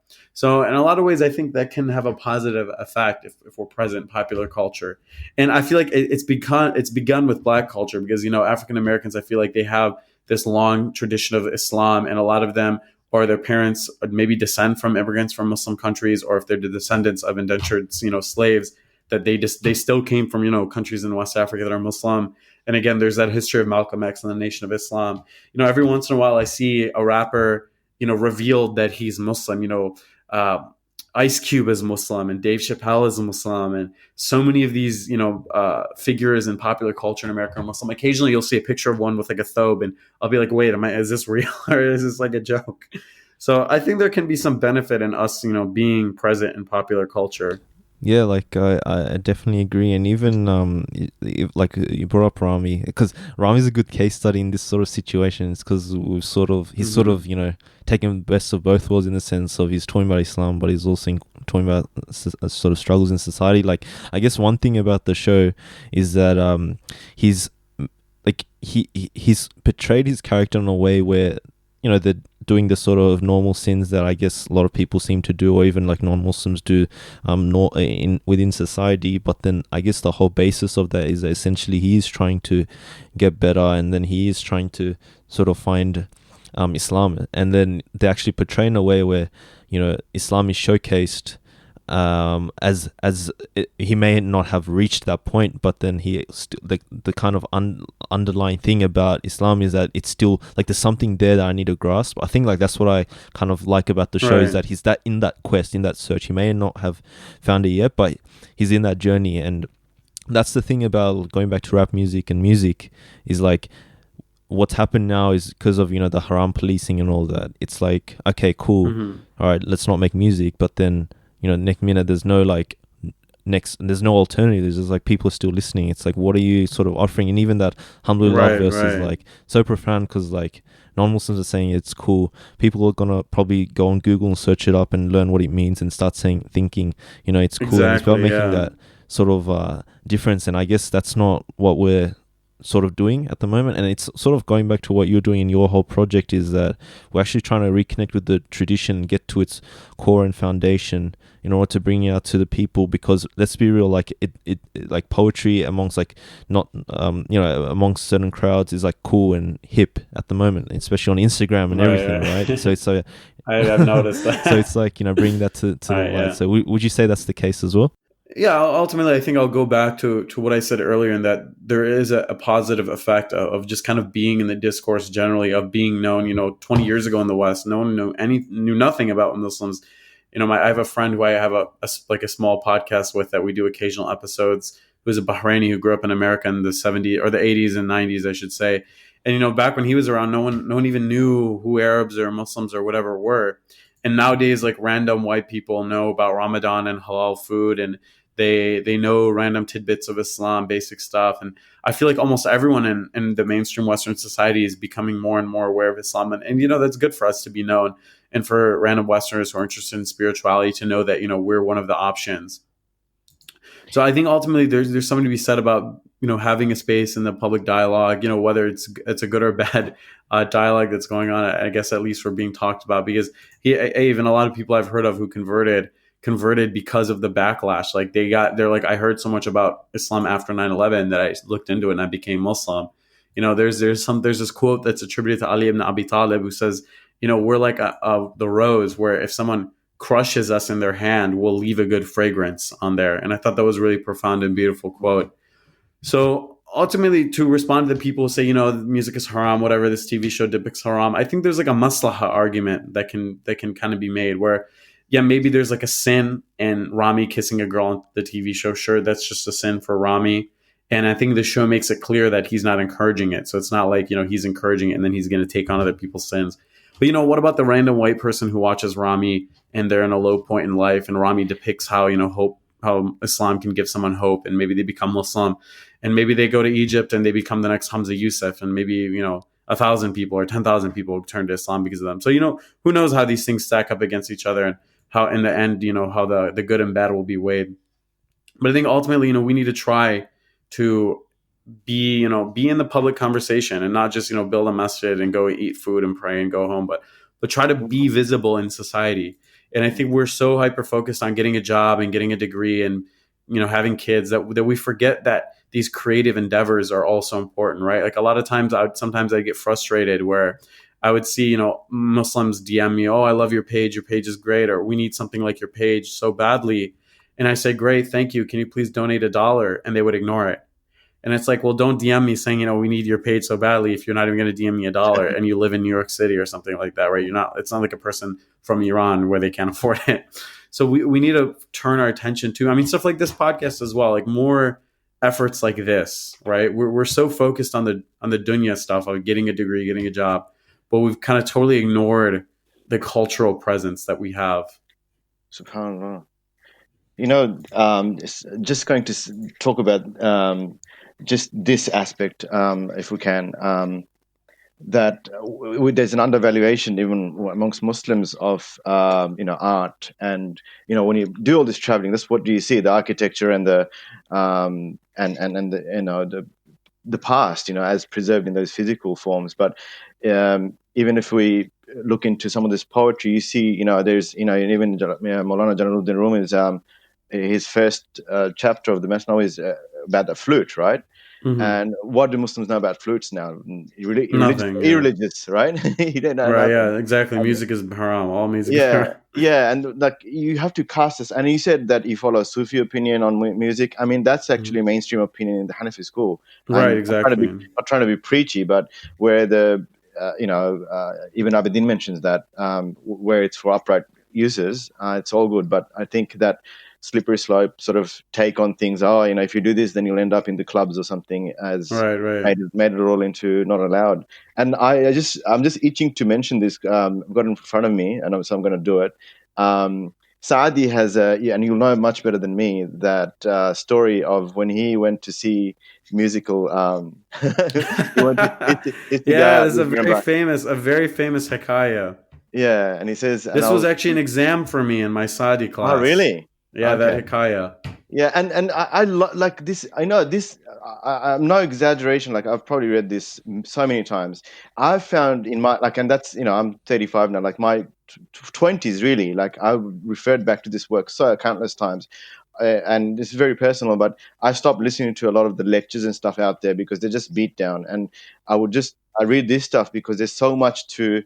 It gives you so much relief, because in this particular thing, Sadi actually makes fun of everybody, himself, the whole lot of the whole thing, and so the musicians if I may, he says, despite the abundant admonitions of the most illustrious Sheikh Abul Faraj bin Jawzi to shun musical entertainments and to prefer solitude and retirement, the budding of my youth overcame me. My sensual desires were excited so that, unable to resist them, I walked some steps contrary to the opinion of my tutor, enjoying myself in musical amusements and convivial meetings.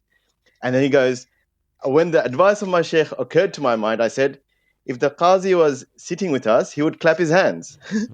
if the muhtasib was bibbing wine, he would excuse a drunkard. I mean, who writes like that now, right? Right, yeah. It's saying that the cops would be drinking, the qadi would be clapping his hands. Look, and at the end, he actually and at the end of the story, I know this is not the original I'm reading, and a lot of people gave me a lot of grief for this. By the way, they're saying you're just reading crap, man. You're reading some translation. It has no meaning. I'm like, okay, that's a correct translation. That's a literally good translation. I recall that. Yeah. Thank you. That exonerates it, but it does.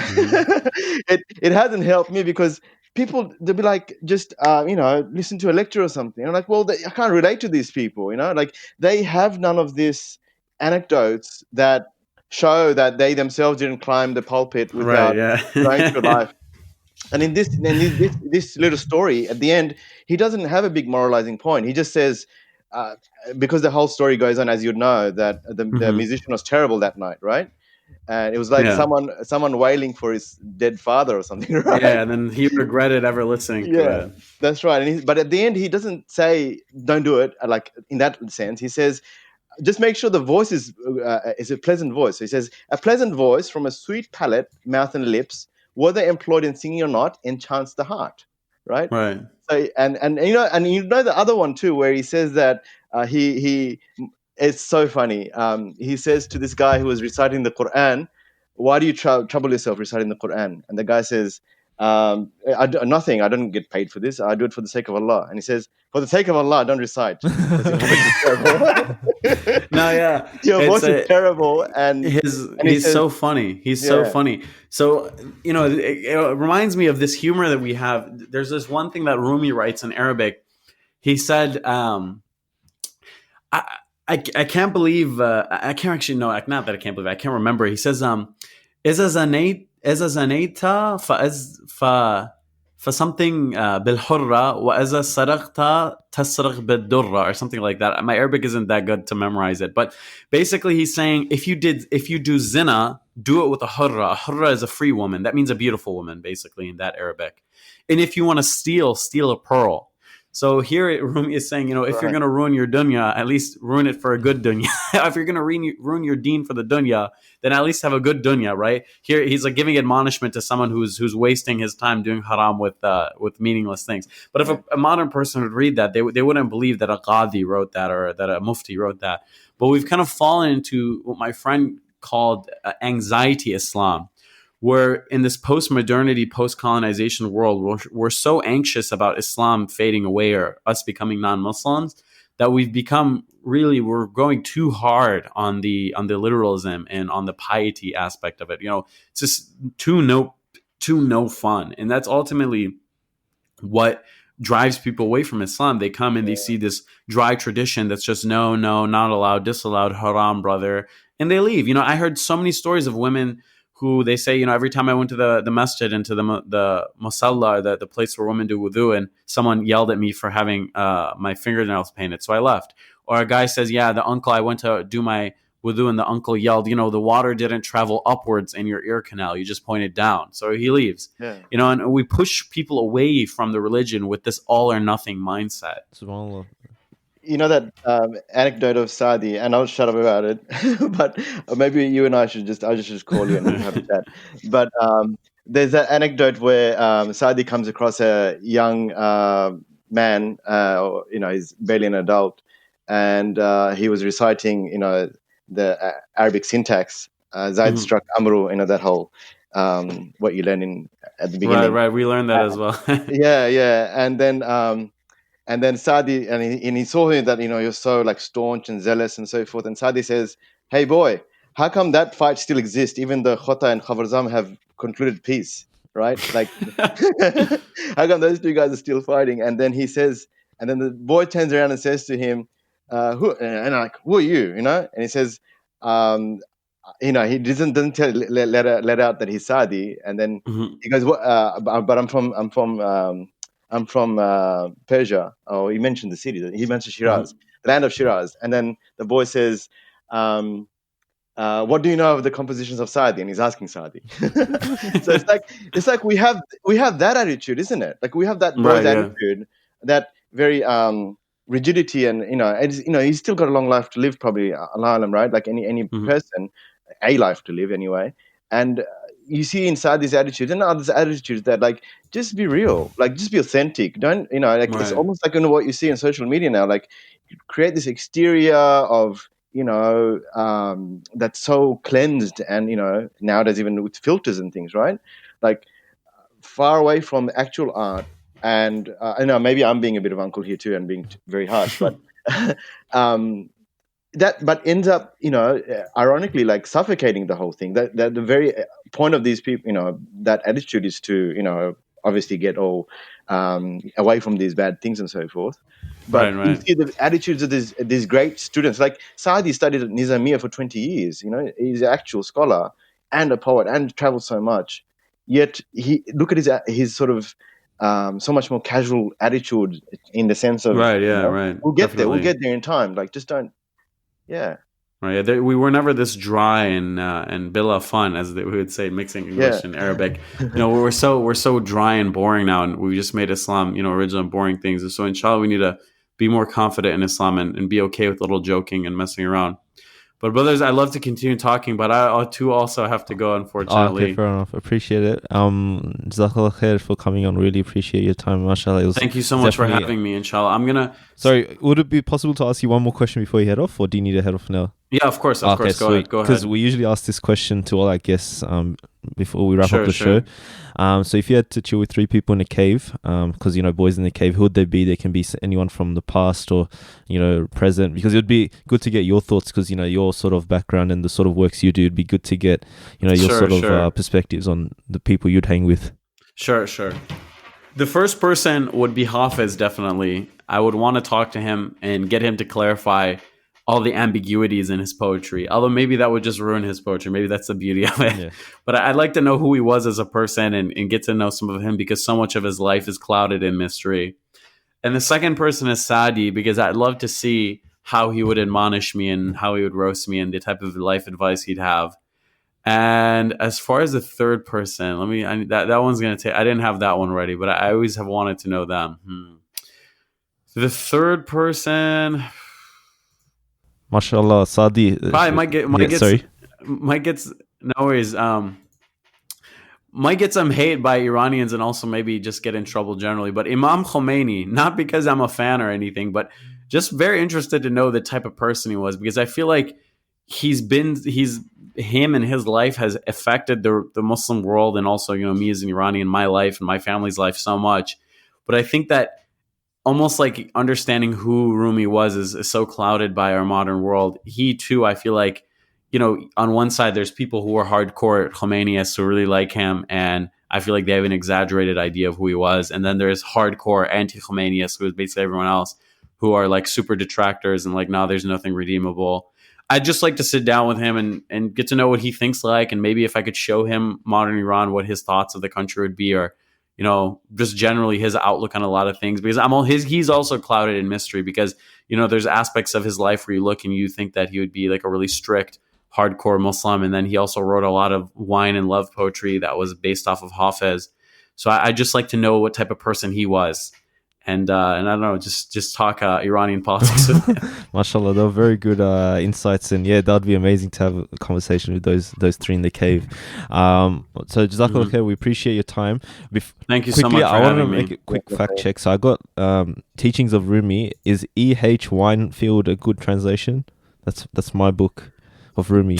I've not looked at it, but to my understanding, it is. Okay, alhamdulillah. Because the introduction is done by Idris Shah, and then because one of the names you put as to stay away from was Idris Shah, but he didn't write but he wrote the introduction for this. But I didn't write that. I think Zirrar wrote that. Okay, wrote that thing. And what about the book of Sadi's Gulistan by Sir Edwin Arnold?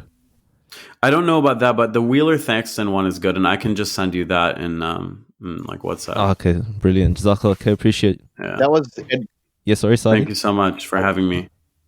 Now just saying that was Edwin Arnold that I read. Oh, okay, the one you just read. That sounded like a good translation. Okay, alhamdulillah.